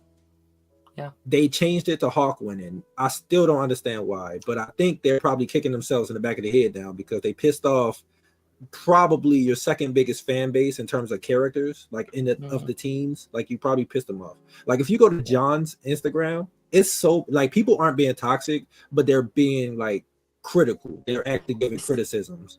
It seems the act is a little pissed. Like, it seems like the actor's a little salty about it, which he should. Tanner, he's been like, vocal about how he, and even when he tries to like make himself feel good about it, you can kind of tell like he's not really feeling it. Like, he's just like, nah. Right. But like, if you go on, what's the guy? It's John. I don't know how to pronounce that name. He wanted to show us. He has the picture of Robbie in the little goggles thing that he had on. And in the caption is like, Robbie wants you to watch part 3. And the comments is like, people are pissed. They're like, dude, like, why would we watch this? Like, he didn't get a good ending. And it's people, and it's not like death threats or anything like that, like how it would usually be, like on some crazy Twitter stuff. They're actually being critical, giving like good points in like, I haven't looked at it in a minute, so it might have changed, but the ones that I did see, I was like, this is justified. But like, I get what you mean. Like, his ending, I did feel the same way. Like, after I got done watching it, I was like happy. And then like after I edit and put it up and I rewatched it just to like sit in the moment and not like as a reactor, I was like, it feel like they tacked his like ending to Tori, and I don't like it. And I'm happy you said that too, because I was like, I can't be the only one feeling that way. No. And it just felt like a cop out. Like, it was like, okay, we kind of backed ourselves into a corner with the Robbie thing. He should have won at some point in the show, and that's on us. And so here y'all go. But what y'all gave us is not satisfying though. And I do agree, like, out of all the teens, he had the least satisfying ending. Yeah. Because I'm just like, I don't feel like it wasn't earned, and it just didn't, I don't know, like, it just didn't feel right with his character. Like, I just felt cheated somehow. Like, like the son of Johnny Lawrence, like, Robbie has never, and that's why I hate the Miyagi-Do thing. I've seen people come in my comments and say, but it's like the Miyagi thing, he's, but I'm like, Robbie's never been fully Miyagi-Do. He's been a good blend of both. He's been a good, like, he's Cobra Kai by blood. Like, that is his blood, right? That's Cobra Kai through and through. He already had the hot temper and stuff before meeting Daniel. Like, he always had that aggressiveness to him. But then when he meet Daniel, he knows how to balance it. He's always been right. He's always been the perfect balance. He's a great poster boy for what they're doing now, right? Right. Who has both. And so I just feel like I don't think the Miyagi-Do thing. I think if you were going to apply it to someone, it should have been Sam. That makes the most sense. But to apply it to Robbie, it's like, we already got this lesson. Like, we know he's more mature than Johnny. He had to grow up fast. He became the man of the house because Johnny left. Like, he's always been more mature. And that scene is as good as it was with him and Johnny in the locker room when it was just the two of them. I felt emotional mainly because of the actors. I felt the acting, and it was like, it felt like Billy and Tanner were saying those things to each other versus the actual characters. But when I went back and watched that scene, I'm like, well, karate shouldn't have had to give you your dad. Your dad should have been there. I get the girlfriend thing because he probably wouldn't have met Tori without, that. And but the friend thing, like, is Hawk and Dimitri really your friends? I mean, they only associate you because you're like in Miyagi-Do. Like, we don't see them actually getting to know you. No, not like the friend thing is kind of like Sam, I can buy. Miguel, I can buy. That's pretty much his stepbrother now. And I do think they have a good bond. And then like Kenny, that's it. Like, I can't buy the friend thing. It threw me off. I was like, I get what they were going for. It don't work with Robbie because they didn't put in the effort. Like Johnny, they gave him an easy slap on the wrist. They were like, by season 4, Johnny don't even try. Like, your son is in Cobra Kai with Kreese, and you don't try to get him out.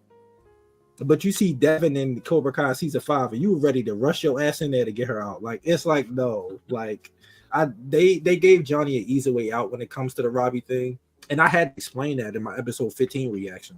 Because I was like, this is what I mean by when they do Robbie dirty in the show. And so I broke down like everything.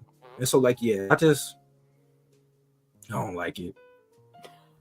No, I think that's totally valid. And like, I still feel a lot of those feelings. Well, like, again, like someone who doesn't even have as much of an attachment. Like, I like Miguel probably like slightly more just because season 1 stuff. But like, again, it is heartbreaking. And it's like, again, shortest end of the stick did him kind of dirty, which is why you're right.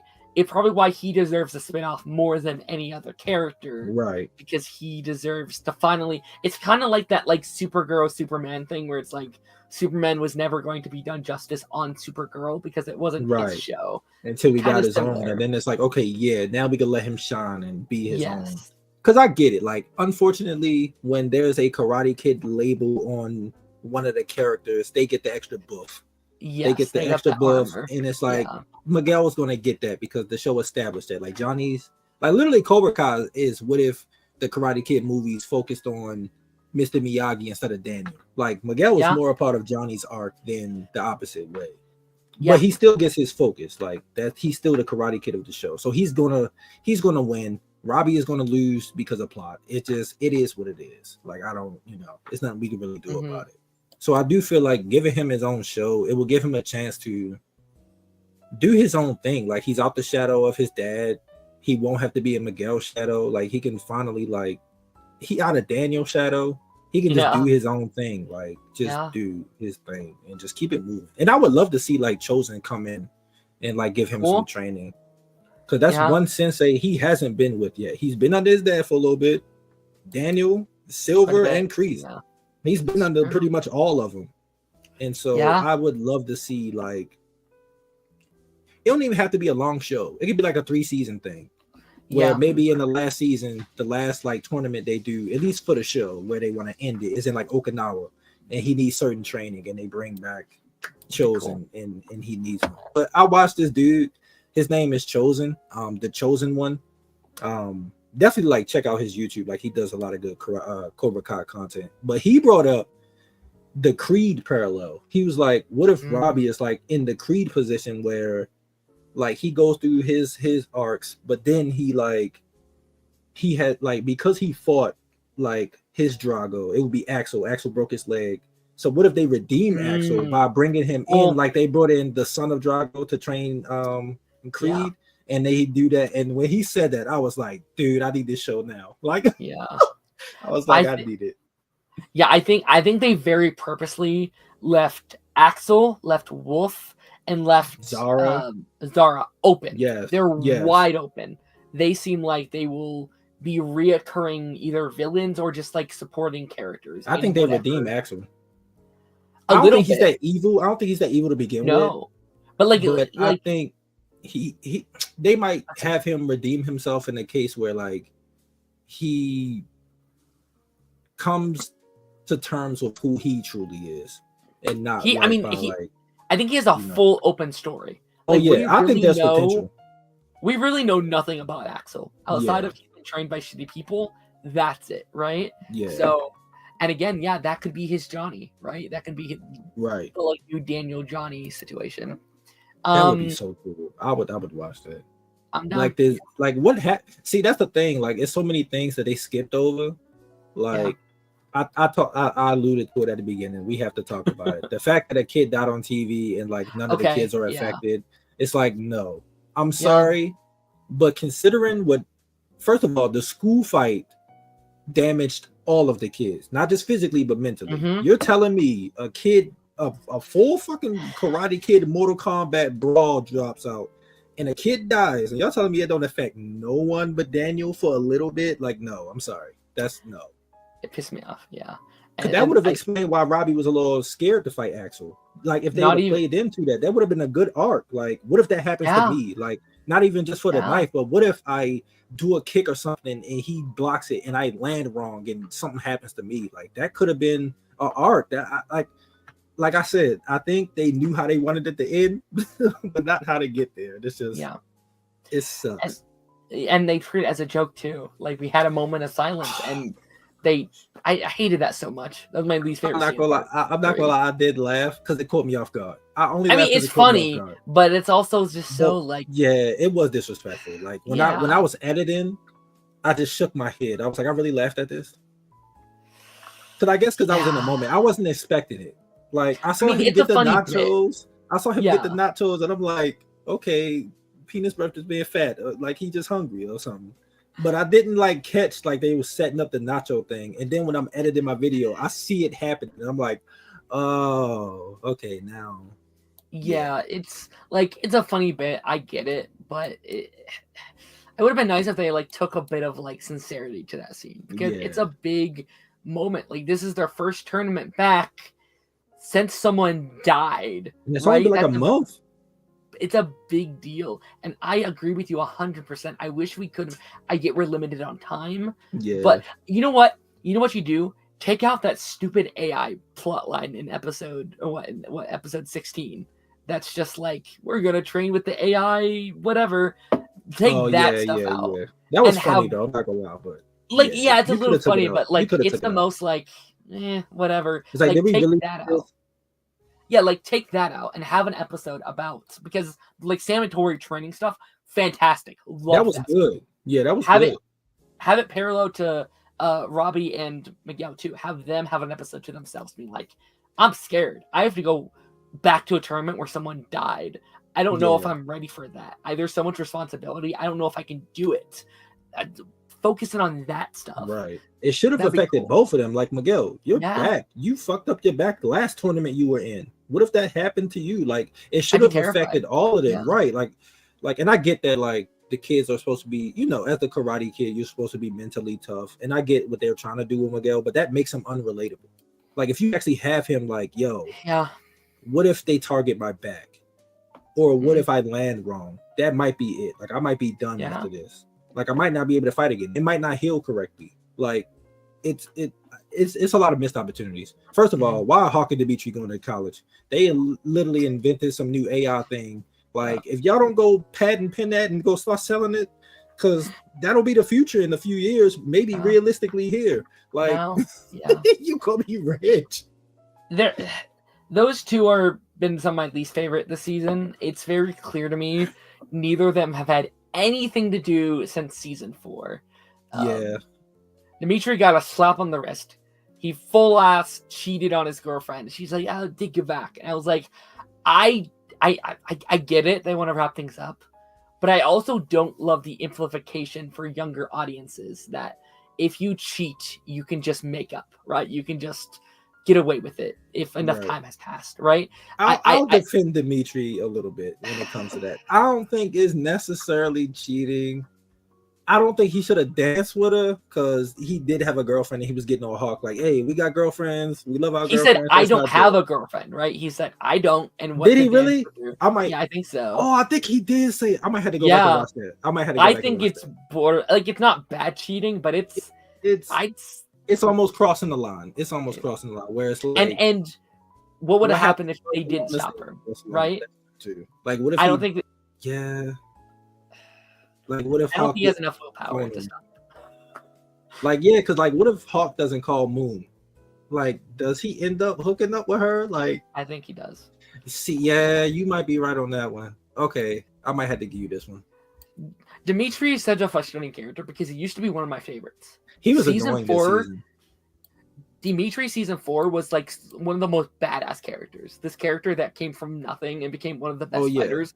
Great arc. And then once Hawk rejoined Cobra Kai, they forgot what to do with him. They was like, well, he's the nerdy character, I guess. They just attached him at the hip, because both him and Hawk's character both peaked in season 4. And they were just like, well, they're reunited now. Let's stick them together. Yeah, they really downed Hawk as well. Like, Hawk used to be arguably top 3 fighters. Now, lucky if he's top 5. Like, he's... Especially when it comes to the boys. Like, Kenny has surpassed him now. Like, he's not. And then we got we get introduced to like Axel and Quan. It's like he's even further down the list now, because he's not beating Quan. I'm sorry, I love Hawk. No, he has no chance against Axel. Like, I would have liked to have seen the fight just to see, like, what I want to see. That's actually a deleted scene of what Hawk and Axel? Hawk and Quan, like during Brandon, who played. I've been like watching like their YouTube like videos and streams. He actually like puts in behind the scenes stuff.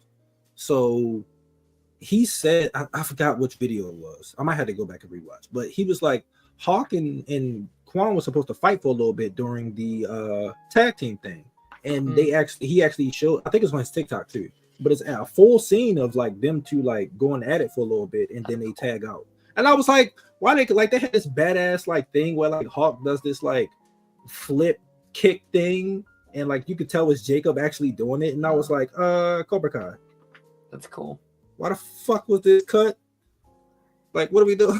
Why would you do that? He would not have won, but I would like to have seen. But that would have been cool. I would like to have seen just to see what it looks like. Kenny versus Axel, right? Kenny would lose, but that height difference would be really cool to see, right? Yeah. Because Axel he's big, he's strong, he's not fast. He's slow, and Kenny, that's his advantage, is his height. And he lost that a little bit when he had his growth spurt. But I'd like to see just him jumping around him, do a bunch of those undercuts. Like it would be. I think he has a tiny chance. I think because I honestly think the Robbie fight would have gone differently if Tanner was like fully available to do the whole fight. Like if he wasn't sick. Dimitri became Cecile in season 6. You know what?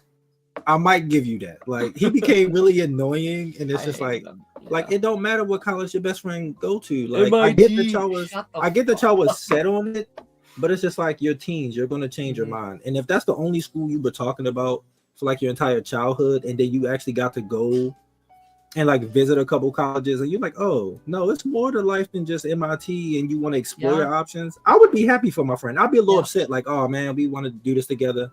But I would respect the fact that, like, okay, like, go ahead, explore your options. And if we don't go to college together, like, we're still going to be best friends. It's winter break, holiday break, we still going to hang out. Like, if we're not too far from each other, we're going to kick it. But Dimitri just went too far with it. It was just like, bro, who cares? Like, like you married to a man. Like, I don't get it. Okay, let's zoom through a couple of these. We already talked about Sam, but again, I do like her ending going to Okinawa. That's great. That's a fantastic ending.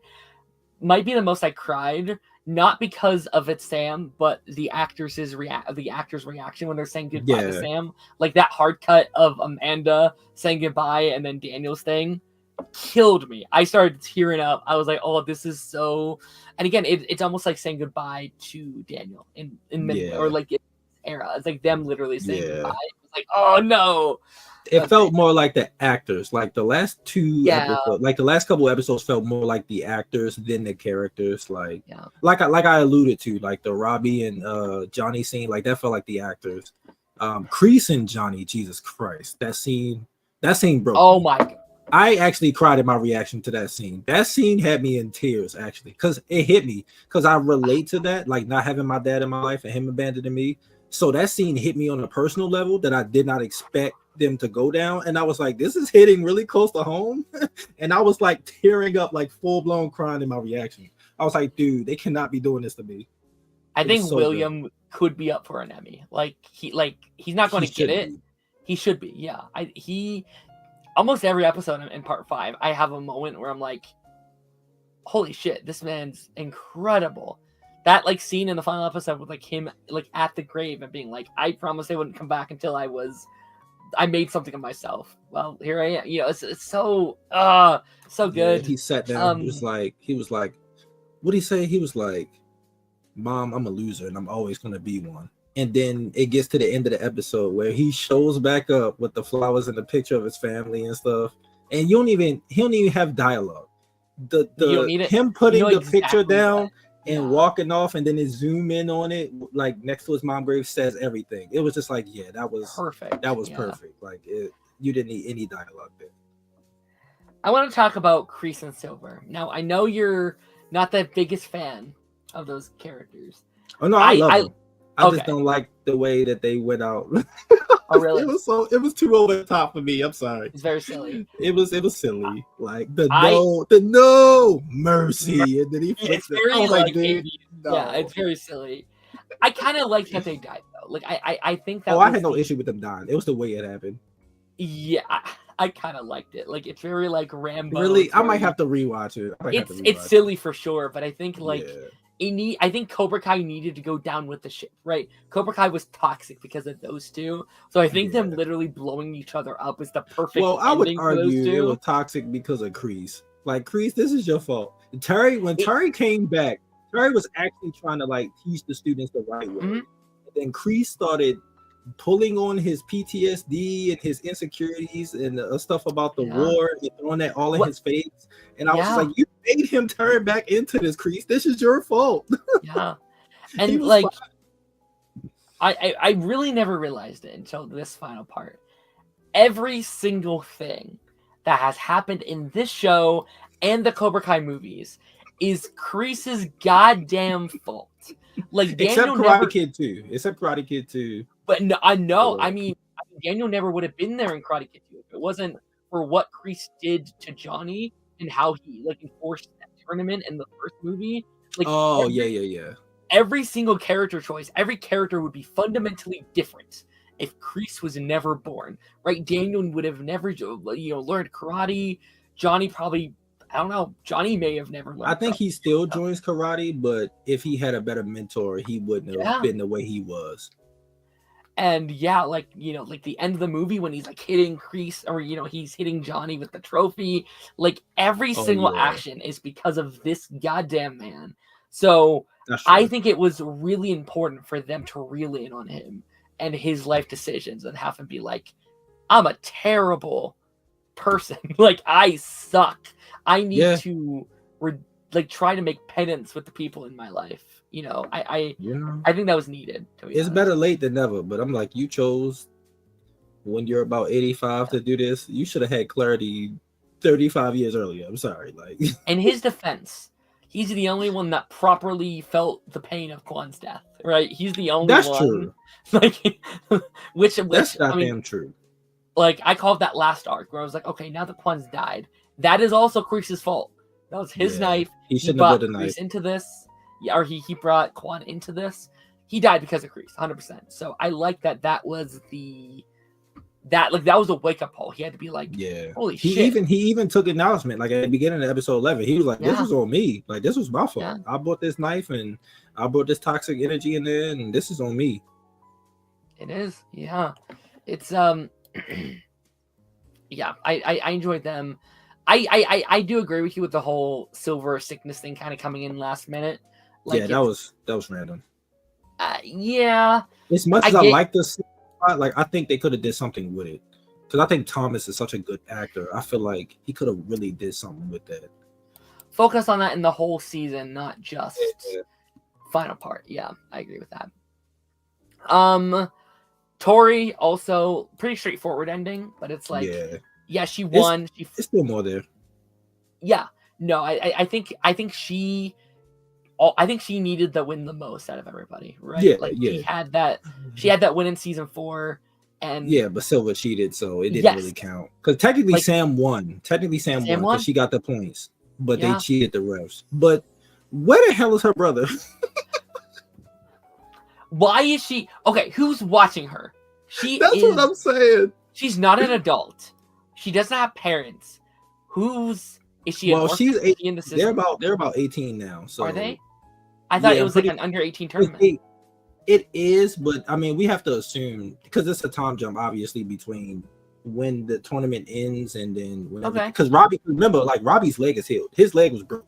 As someone who was a former athlete who was broken bones, especially leg region bones, no, it takes a while. It takes like beyond months to do it. So I'm pretty sure by that point, and I think Hawk and everybody was going off to college, so it would have been like that following fall or whatever, because the school year started at the beginning of season 6, their senior year. So it would have been like a time jump ish, But it's like is she can care? Like, is he living with her and Robbie? Because I'm assuming they probably live together. Like, is he with them or like? I don't know. Shitty sister this season for sure. Shitty because like. I wouldn't even blame her. It's the writing issue. The creators forgot that she had a sibling. It's just like she went across the country without him after the death of their parents. She left him alone. Terrible sibling. Which I mean, I will say, like again, like we talked about this a little bit. I had huge issues in part 1 about Tori. Yeah, we both did about her going back and forth. Yeah, I know. Like I was saying, this is terrible. But now that we've seen the full picture, I think it makes a lot of sense. She is someone that has always just had these insecurities. And like, even when she was welcomed in, she never fully felt welcome. And then her scene in I think it's it's the penultimate where she's like, after everything I've done, you guys still have accepted me in. Like, I don't like what have I done to deserve that? It's like, well, you keep getting back up. You keep, it's so good. It's like, I think she had some of the best full circle storytelling from season 2 this now. Like in terms of like full each season build up, I think her and Sam like has the best like full circle character moments in my opinion.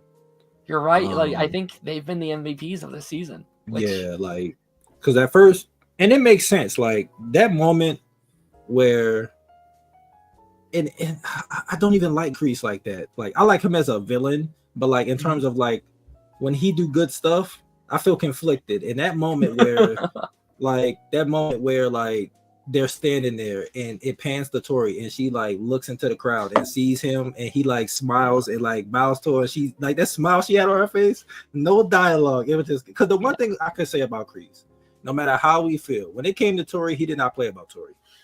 That was his. That's why like I disagree with people say like, because they're like, okay, what if in the future Robbie and Miguel train their sister? Which Jesus Christ, she's gonna be OP as hell. If that happens. I'm just like, the heir to Cobra Kai is Tori. I'm sorry, I love Miguel and I even love Rod, but like it don't feel right if any of them take it. Like it would make the most sense for it to be Tori. Yeah, I just feel like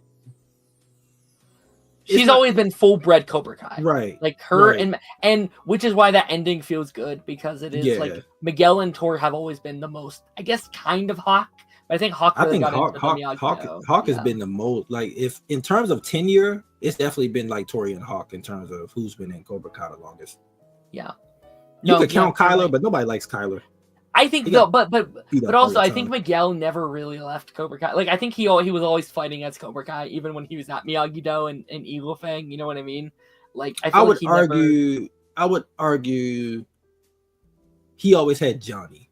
So that's why it was like no difference. It didn't matter. Well, like his loyalty as long as Johnny was there, right? As long as he was with Johnny, it didn't matter what he was doing. You're right, because Tori was the last to leave. Tori was the last to leave, and even when she left, she came. Well, her and Kenny. Yeah, but I mean, she was there before Kenny, right? Like, yeah. But when I think of Cobra Kai, like I also like Kenny was full bred. He was full bred Cobra Kai too. Like he never really did Miyagi-Do. He was there. He was at Miyagi-Do for like 5 days. Like he.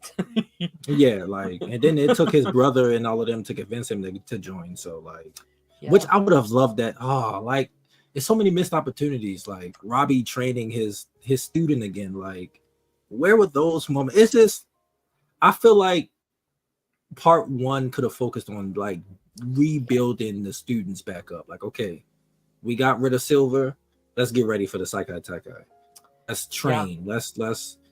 You can still have the moments where like Tori and Sam reconcile. You can still have that episode. Take some of that Mr. Miyagi stuff out. We didn't need it.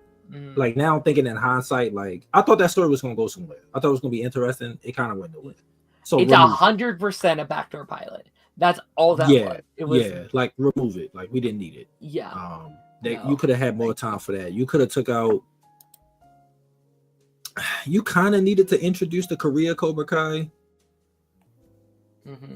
So maybe the episode should have been a little bit longer, because part 1 they were all like 32 minutes or something like that. So they could have been a little longer, like 40 maybe. That way you got an extra like 5-6 minutes to add some of the extra stuff in.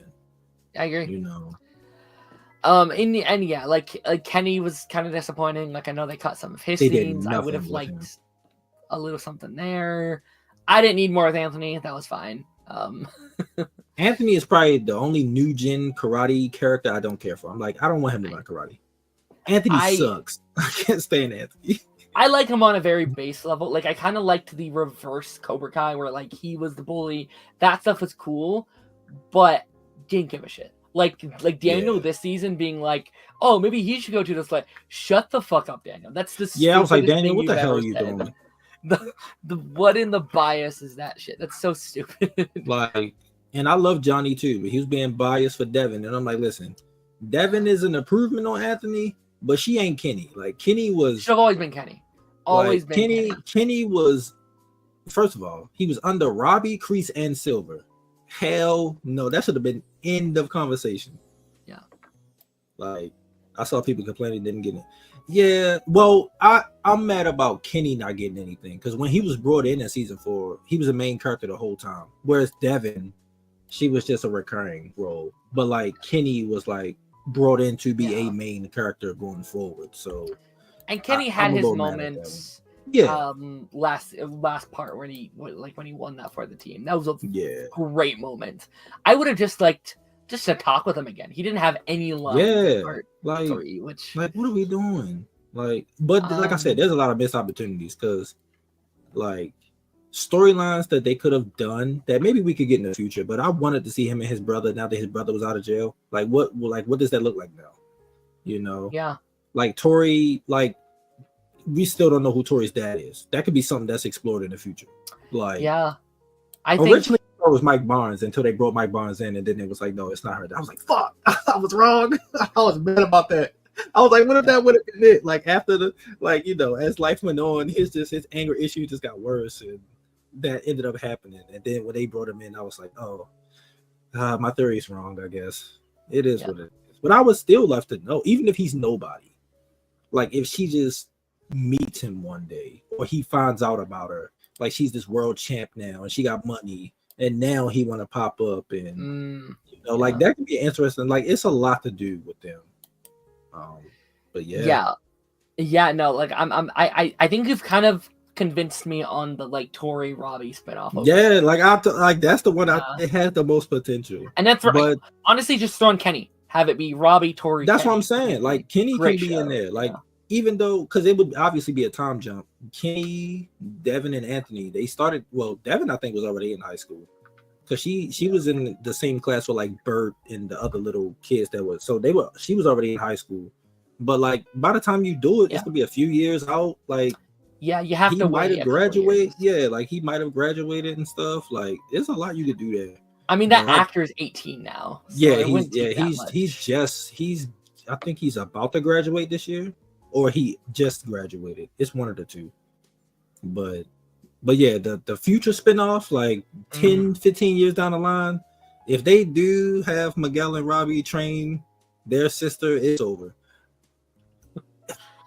First of all, if she get in a relationship and that dude breaks her heart, Miguel and Robbie will still be young enough. They will still be young enough to beat that dude's ass. Like, that's so bad for him. And Johnny, Jesus Christ, Johnny's 50. When she's 18, Johnny's gonna be 68. Good Lord, John, what are you doing? And still kick his ass, right? Just in like a walker. Like, get over here. and let's just say they do get married to their like romantic pairs.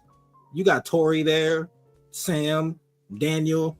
Shit, Amanda might come out and do something. Who knows? She might learn something by now. I wonder if they're gonna be in a movie, like not in a big role, but like mentioned at least.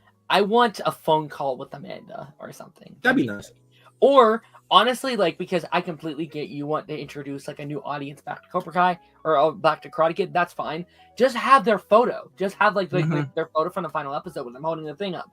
Perfect way. It tells us it's canon. You know, it adds a little bit of layer to where Daniel is at it, like in his life. Perfect. Then you can move on. Totally fine with that. As long as it's canon, I'm good. Do what you want. Since he gonna be on that side of the world, have him be like, while I'm out here, like Sam. Because I think he only gonna be in the movie for like 15, 20 minutes. I don't think he's gonna be like a super. Really? I don't think he's gonna be a massive part. He could be. I could be wrong.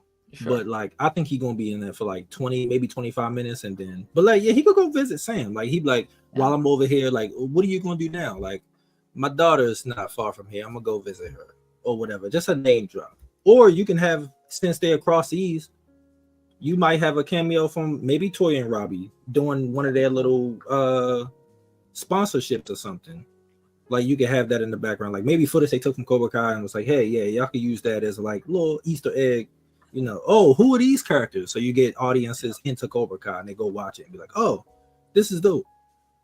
But yeah, I do agree. Like, I think honestly, I don't even know if they wanted to cap Daniel in this movie. I think what they really wanted to do was to do Karate Kid 2010, the sequel. I think they wanted that movie, and then they're like, but no one gives a shit. So throw Ralph Macchio in there to like freaking make any money, right? Because Jackie Chan is a draw, but because not enough. Yeah. When you think of Karate Kid, you think of Mr. Miyagi, you think of Daniel, you think of Kreese and stuff like that. And that 2010 movie, that was when you try to do reboots and people was like, nah. Yeah. Not doing I this. like it now. And I don't think it was bad. It's not. No. It was just different. It wasn't Mr. Miyagi. It wasn't Daniel. I'm actually happy it wasn't that, because now you can rope in. Thank God they didn't. Yeah. Thank God they didn't make that Daniel. First of all, that'd have been terrible. And again, like, this is because I'm not sold on doing a Mr. Miyagi show, because I'm more excited about moving forward than backwards. Yeah, right? I am too. So I think this is a great way, because I think this might be Daniel's swan song. I think this might be one of his final things. Yeah. And then we can pass the torch to this new kid. He's the future. He's our next The Karate Kid. And I'm excited for that. I'm excited for any other spinoffs that Cobra Kai does. That will also be that won't be Daniel. That won't be Johnny. That won't be Kreese. We're focusing on these new actors. And that's what I think this franchise needs. Because that's the one thing that the spinoffs have to offer too, is that, like, even if they brought Miguel back for something, it would be without Johnny. So what does his karate career look like without Johnny? Without him always having that stability there? What does Robbie look like? What does Tori and Robbie look like not being, in the valley anymore? Like, Robbie don't have his mom with him. Johnny's home, and what they say? I also saw this video about Tanner not knowing. Oh yeah, because he didn't know what Discord was. That was really funny. And Dallas had to explain it to him. That was so Johnny coded. Really it was. Funny. I was like, Tanner, you're like 26. There's no way, dude. Like, you cannot not know what Discord is. Like, he's 100% a child actor. Just like I didn't have time for that stuff. Yeah, because he's been acting for a while. Like, I don't know if you're still watching The Fosters, but he was in there for a little bit. Oh, really? Yeah, in like the later season, he was involved with like Jude storylines and stuff a little later. I'm excited for that. That's the first thing I saw him in. That. Sam's in that show too. She is, and I just found that out recently. I think you talked about it on Twitter or something. I think I did, but I didn't know. I was like, huh? And then I looked it up, and I was like, what the hell? He's in Boy Meets World. I mean, Girl Meets World. Yeah, Girl Meets World. Yeah, he was in that. He was in like Game Shakers or something. Like, I just remember kept seeing him everywhere, and then Cobra Kai came out, and I was like, I'm gonna just watch it because I keep seeing this dude, and he seemed pretty cool, so I'm gonna just watch it. Like, he was like the only person I knew besides like Ralph and Billy. Right. Like, I was just like, let me just go ahead and watch it. Let me go ahead and get into it. But yeah, I think we're heading towards the end of our stream here. Do you have a ranking? Do you have a ranking? Like, how would you rank the seasons? The seasons? Yeah. Because I've been thinking about it, and I don't know how to rank them, because I could say season 5 and 6 are at the lower end, because that's when the show started leaning too much into like Mortal Kombat for me. I was like, bro, like Chosen and Silver fighting with swords and katanas and stuff. I was like, all right, Cobra Kai, what are we doing? It's very like, it turns to like an MCU movie, which I like. Yeah. It's fun. I liked it. It was goofy, but I'm like, what are we doing? I was like, what is going on now? I think 3 and 4 are probably among my favorites. Like, I think 3, 4 4, 1 are up there for me. I know people dislike 2. Like, I know people dislike 2. I don't get it. I like season 2. I get, because it's like a lot of the relationship stuff in season 2. So I'm like, but it's a lot of teens in the show. They kind of have to. I mean, the original Karate Kids had love interest in all of them. Like, even the Hilary Swank one had love interest. Jaden Smith had love interest. It's okay, y'all. It's a part of the franchise. It just you can't avoid it. 6 is hard to rank too, because again, it is my favorite stuff from the show. Also, easily my least favorite stuff from the show. Yeah, I can go from hating the show to it being my favorite show in 2 seconds. It's crazy. That was happening to me all season. Like, I'm like, remember how I was feeling during part 2. I was just like, man, episode 7, I was like, man, I hate this season, bro. And then episode 8 and 9, I was like, okay, I'm back on. Like, it was bad. What is this? I have no words. You caught me red-handed today. You caught me in 4K. I have nothing to say, Lance. It is what it is. If I had to rank them, I would go 4, 1, 3, then 2, then 6, then 5. And I like season 5, but in terms of season 5, very silly. Yeah, it has the most forgettable stuff for me. Like I don't really like, because when you really think about season 5, it's like, what happened? And it's kind of hard to think about what happens until like the end of the season when they start talking about the Saikai Taikai stuff, and then when they take down Silver. Yeah, no, it's like our senseis versus Silver and Cobra Kai the whole season. Like it's a war. It's literally like it's very, which I like. It has some of the sickest moments. Like it has some of the coolest fights. Like that final Daniel versus Silver. Oh my! And you hit him with the Johnny versus like 9 ninjas as he's like when did you become this powerful, Johnny? Where did this come from? Johnny's power scaling is silly. Dude, he fights so much better when he's drunk. It's like ridiculous. I'm like, he's literally the drunken master of this universe. When he's drunk, he's unstoppable. It's ridiculous. Yeah, it's weird because like he'll fight a bunch of like ninja warriors and then he can beat Wolf. And then you'll have some random guy like kick his ass in a parking lot, and it's like right, like the power scaling is a little much in this show, especially for the adults. Yeah. The kids, I think, they do a relative good job with the kids. They try, but I think Miguel's the worst, where it's like he's either it's God or nothing. Yeah, it's like they go God mode with him, and it's just like, all right, Cobra Kai, like we get it. He's the Karate Kid of the show. He's going to win the fights, but damn, can you like bring it down some, please? Like they also did that with Daniel too, though, where it's like I have the same issue. Like Daniel, because I don't think he should not be chosen. He should not. No, he should have never be chosen. I get why he beat Johnny. Like they go into that. That's the point. But so he shouldn't be him. Probably not Mike Barnes. Like he was never like a great fighter. He's okay. Like he still shouldn't be Silver, even though in that moment I was like, yes, Daniel, like you got this person back, like you got him back, like after torturing you. But Wolf would have kicked his ass. Oh yeah, he already 1v2'd him and Johnny during a goddamn brawl. Like he took them out. First of all, Johnny, stop talking during the fight. Just to talk about part 2 real quick. Johnny, what are you doing, bro? Like he start talking and Wolf immediately punches him like mid talk. He just like drops back. I'm like, dude, don't talk during the fight no more. Don't do it. Daniel was all quiet. Daniel lasted longer. Like I was like, okay, Daniel. But he was mostly defensive until like the end, and then Wolf was like headbutting him and stuff. It was bad. Yeah. But I agree with you. Like realistically, like these dudes are so old. It's like they should not be beating anyone younger than them. Like Kreese and Silver fighting. I was scared for Kreese because every time he got punched, I'm like, he might drop. Like, stop doing this. He's too old. I'm scared he's gonna disintegrate. Like, stop. I was worried about Johnny because like he has a new kid. Like he's not no spring chicken. Like dude, you are 50. Like you might be 50 something because 2 years have passed.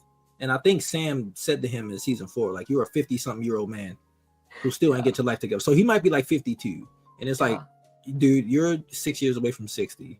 You should not be fighting someone who's like 30 and in their prime. Like Wolf should have easily took him out. Like imagine if he died. He would have left his new wife a widow and their newborn child. He'd have left his son again.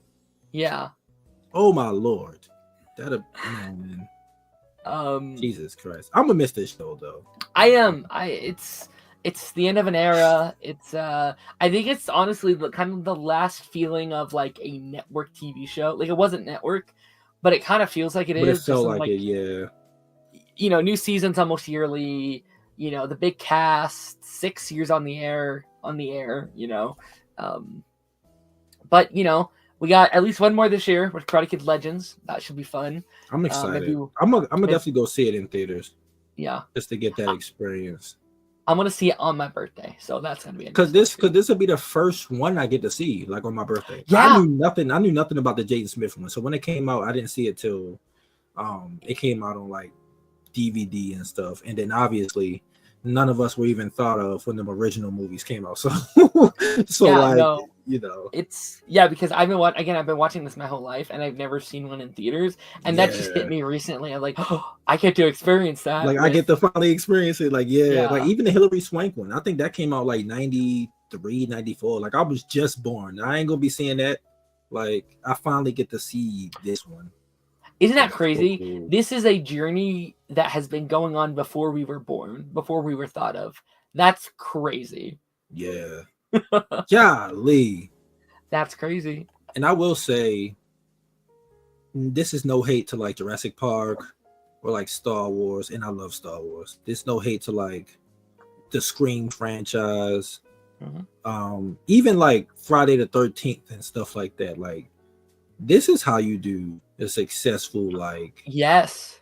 Like not like how you do the legacy, like how you treat the legacy. Like, it was clear they got guys who, even if you disagree with certain decisions about whatever characters, they respected the franchise and like the legacy of these characters. And it's just like, I don't think we're going to get a show like this again for a while. No.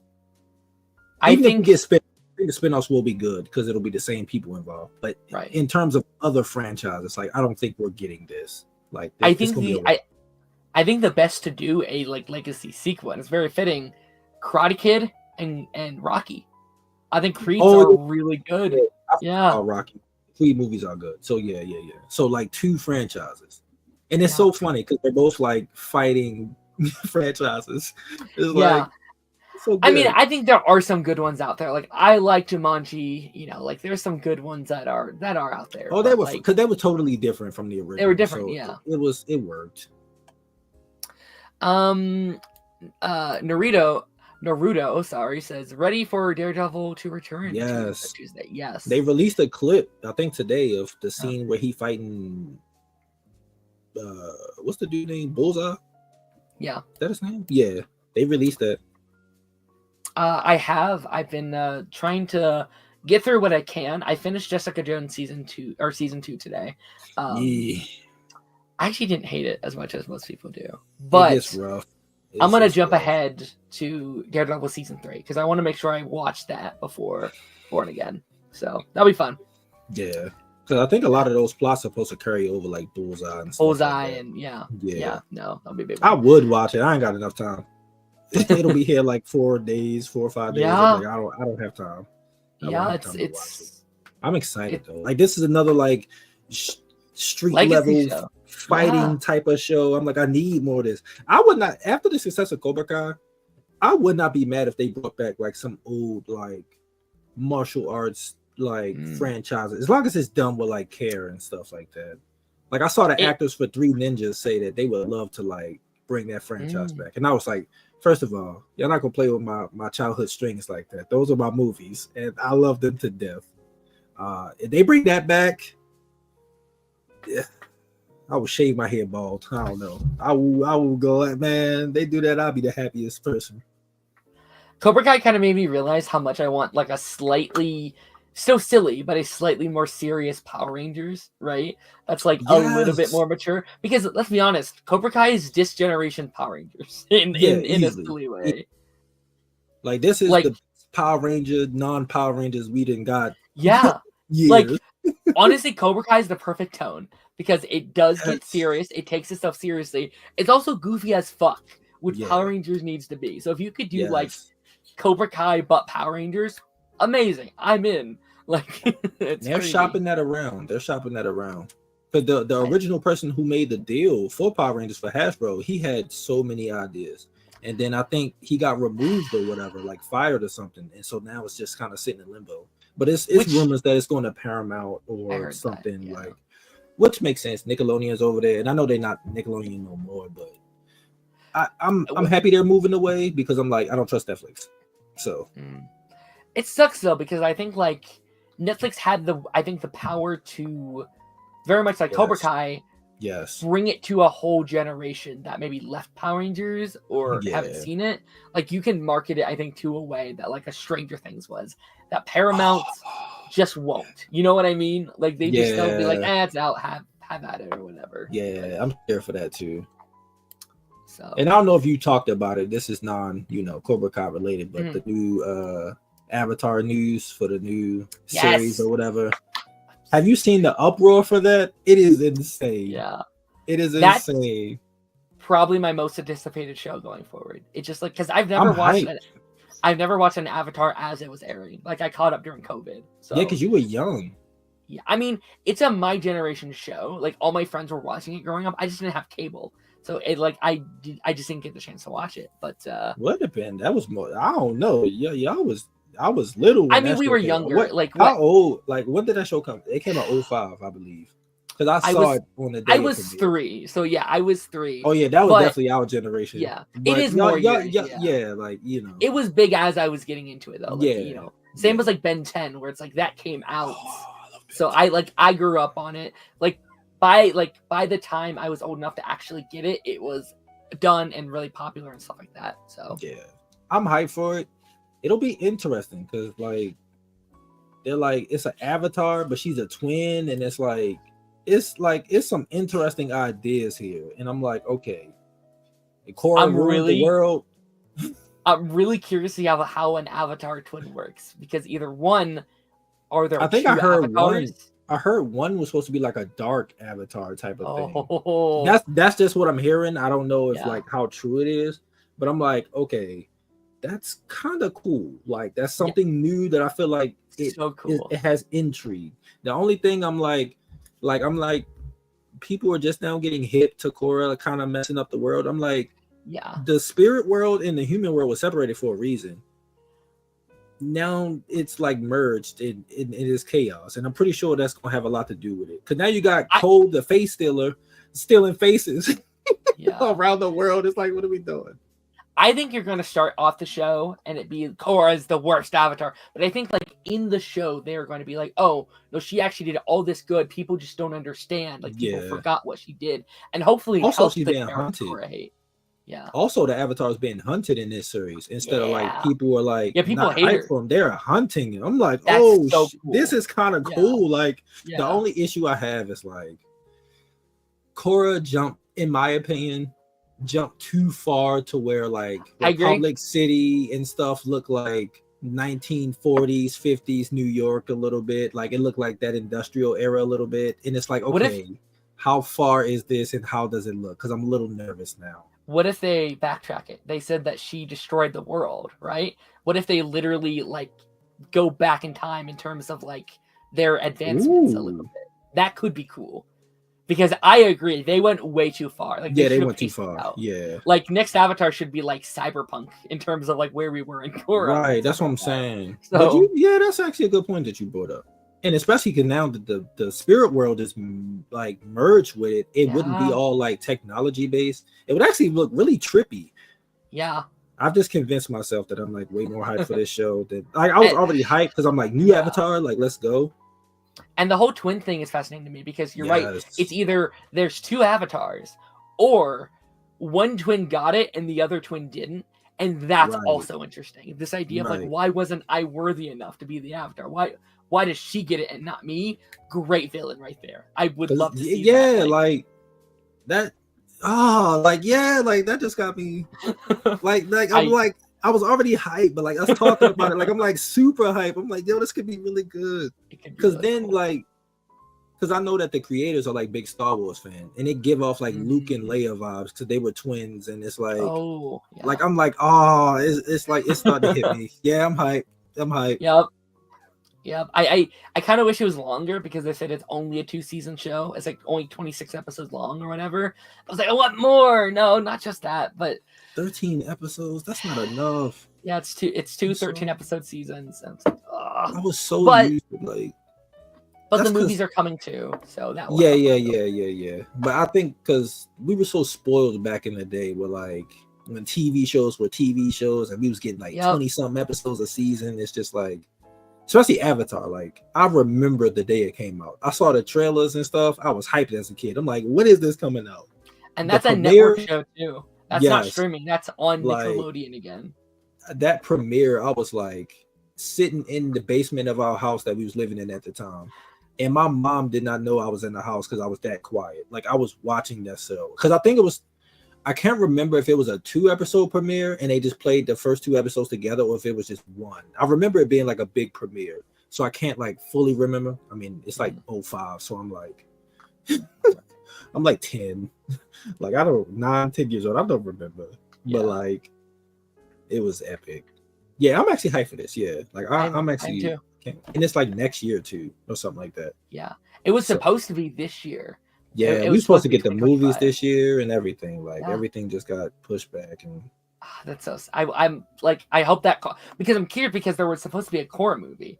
I'm wondering if the Korra movie was supposed to set up this show. You know, like as like a almost like a backdoor pilot to say how she destroyed the world and stuff like that, or like how it ended, like the world ended that way. Could have been kind of cool. That's true. Yeah, I ain't think of that.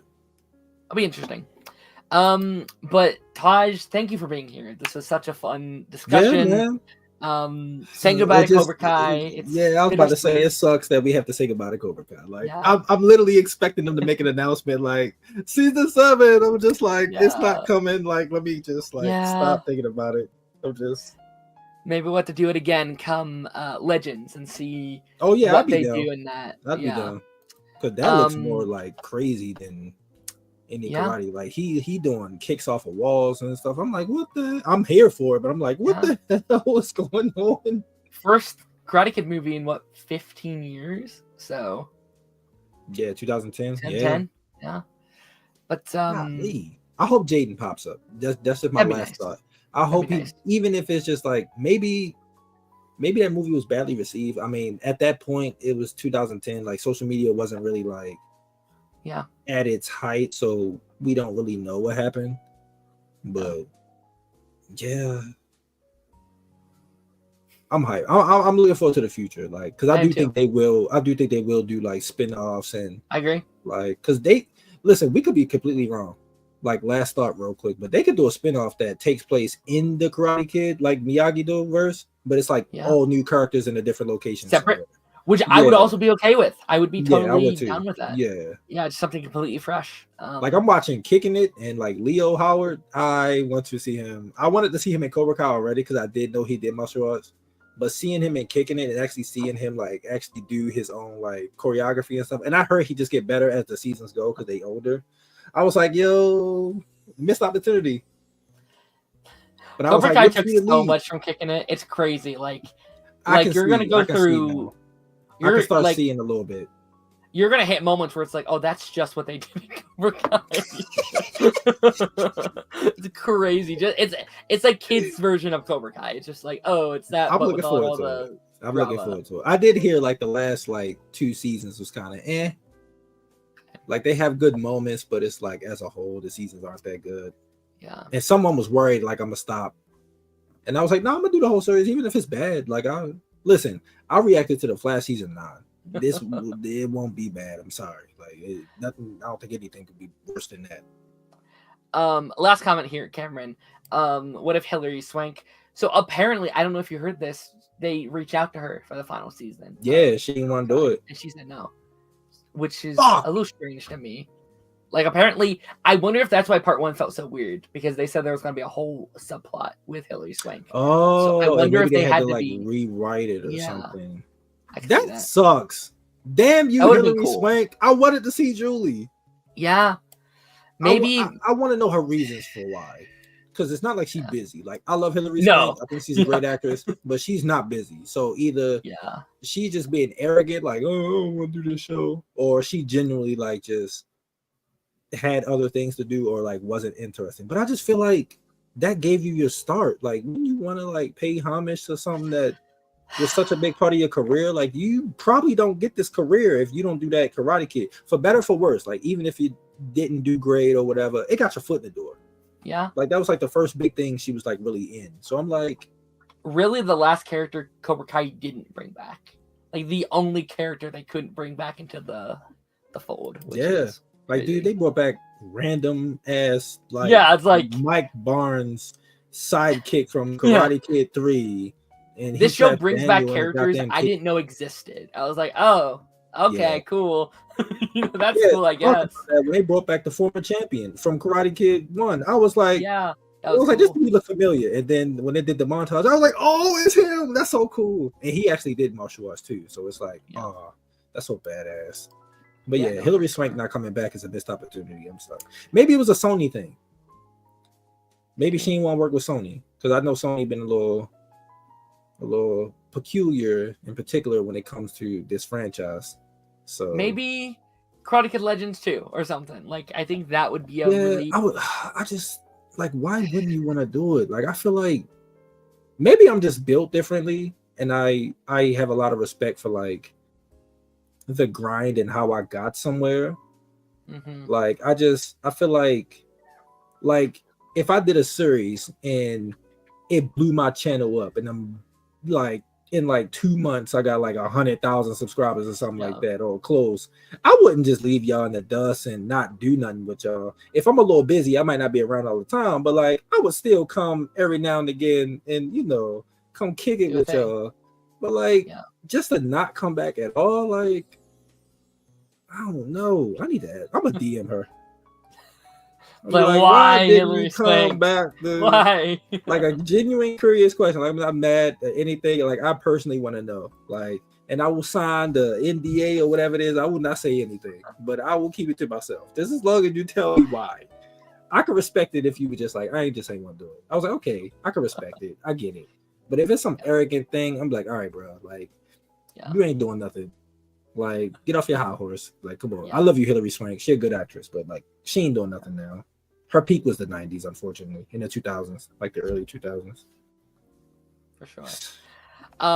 But yeah, with that being said, again, thank you, Taj, for being here. This is a blast of an episode. For those who don't know, where can we find you? Oh, you know, Twitter, Instagram, Taj Reacts, YouTube, Taj Reacts. All my socials are the same. Also, you know, I do have personal social media, so I keep that. I need to add y'all. Like, why don't Taj post on his? I'm like, oh yeah, because I do got two. So I'm just like, it's not Twitter, like my YouTube Twitter. I'm at the most. My personal Twitter, I don't really get on there like that no more. But Instagram, once I make a post like my content, my personal, I do got to follow you on it. But yeah, they can follow me, Taj Reacts. And yeah, man. Amazing. Oh, sorry. You're glitching out a little bit, so I couldn't hear exactly when you stopped talking. But no, you good. Yeah, I mean, in terms of this show, I'm not sure if I'm going to do Monday's episode, because I might take a break to try and give my voice a rest. I might try and let it finally heal. But if we do Monday stream, we'll talk about Invincible, Reacher, and probably preps for Daredevil. And join us probably Thursday for next week's pipeline. It will be our Oscar-themed episode, talk about all the Best Picture nominees for this year, recap the Oscars. Let's see if there's another slap or something crazy to go down. But yeah, without further ado, I will see you guys on the flip side. Bye-bye.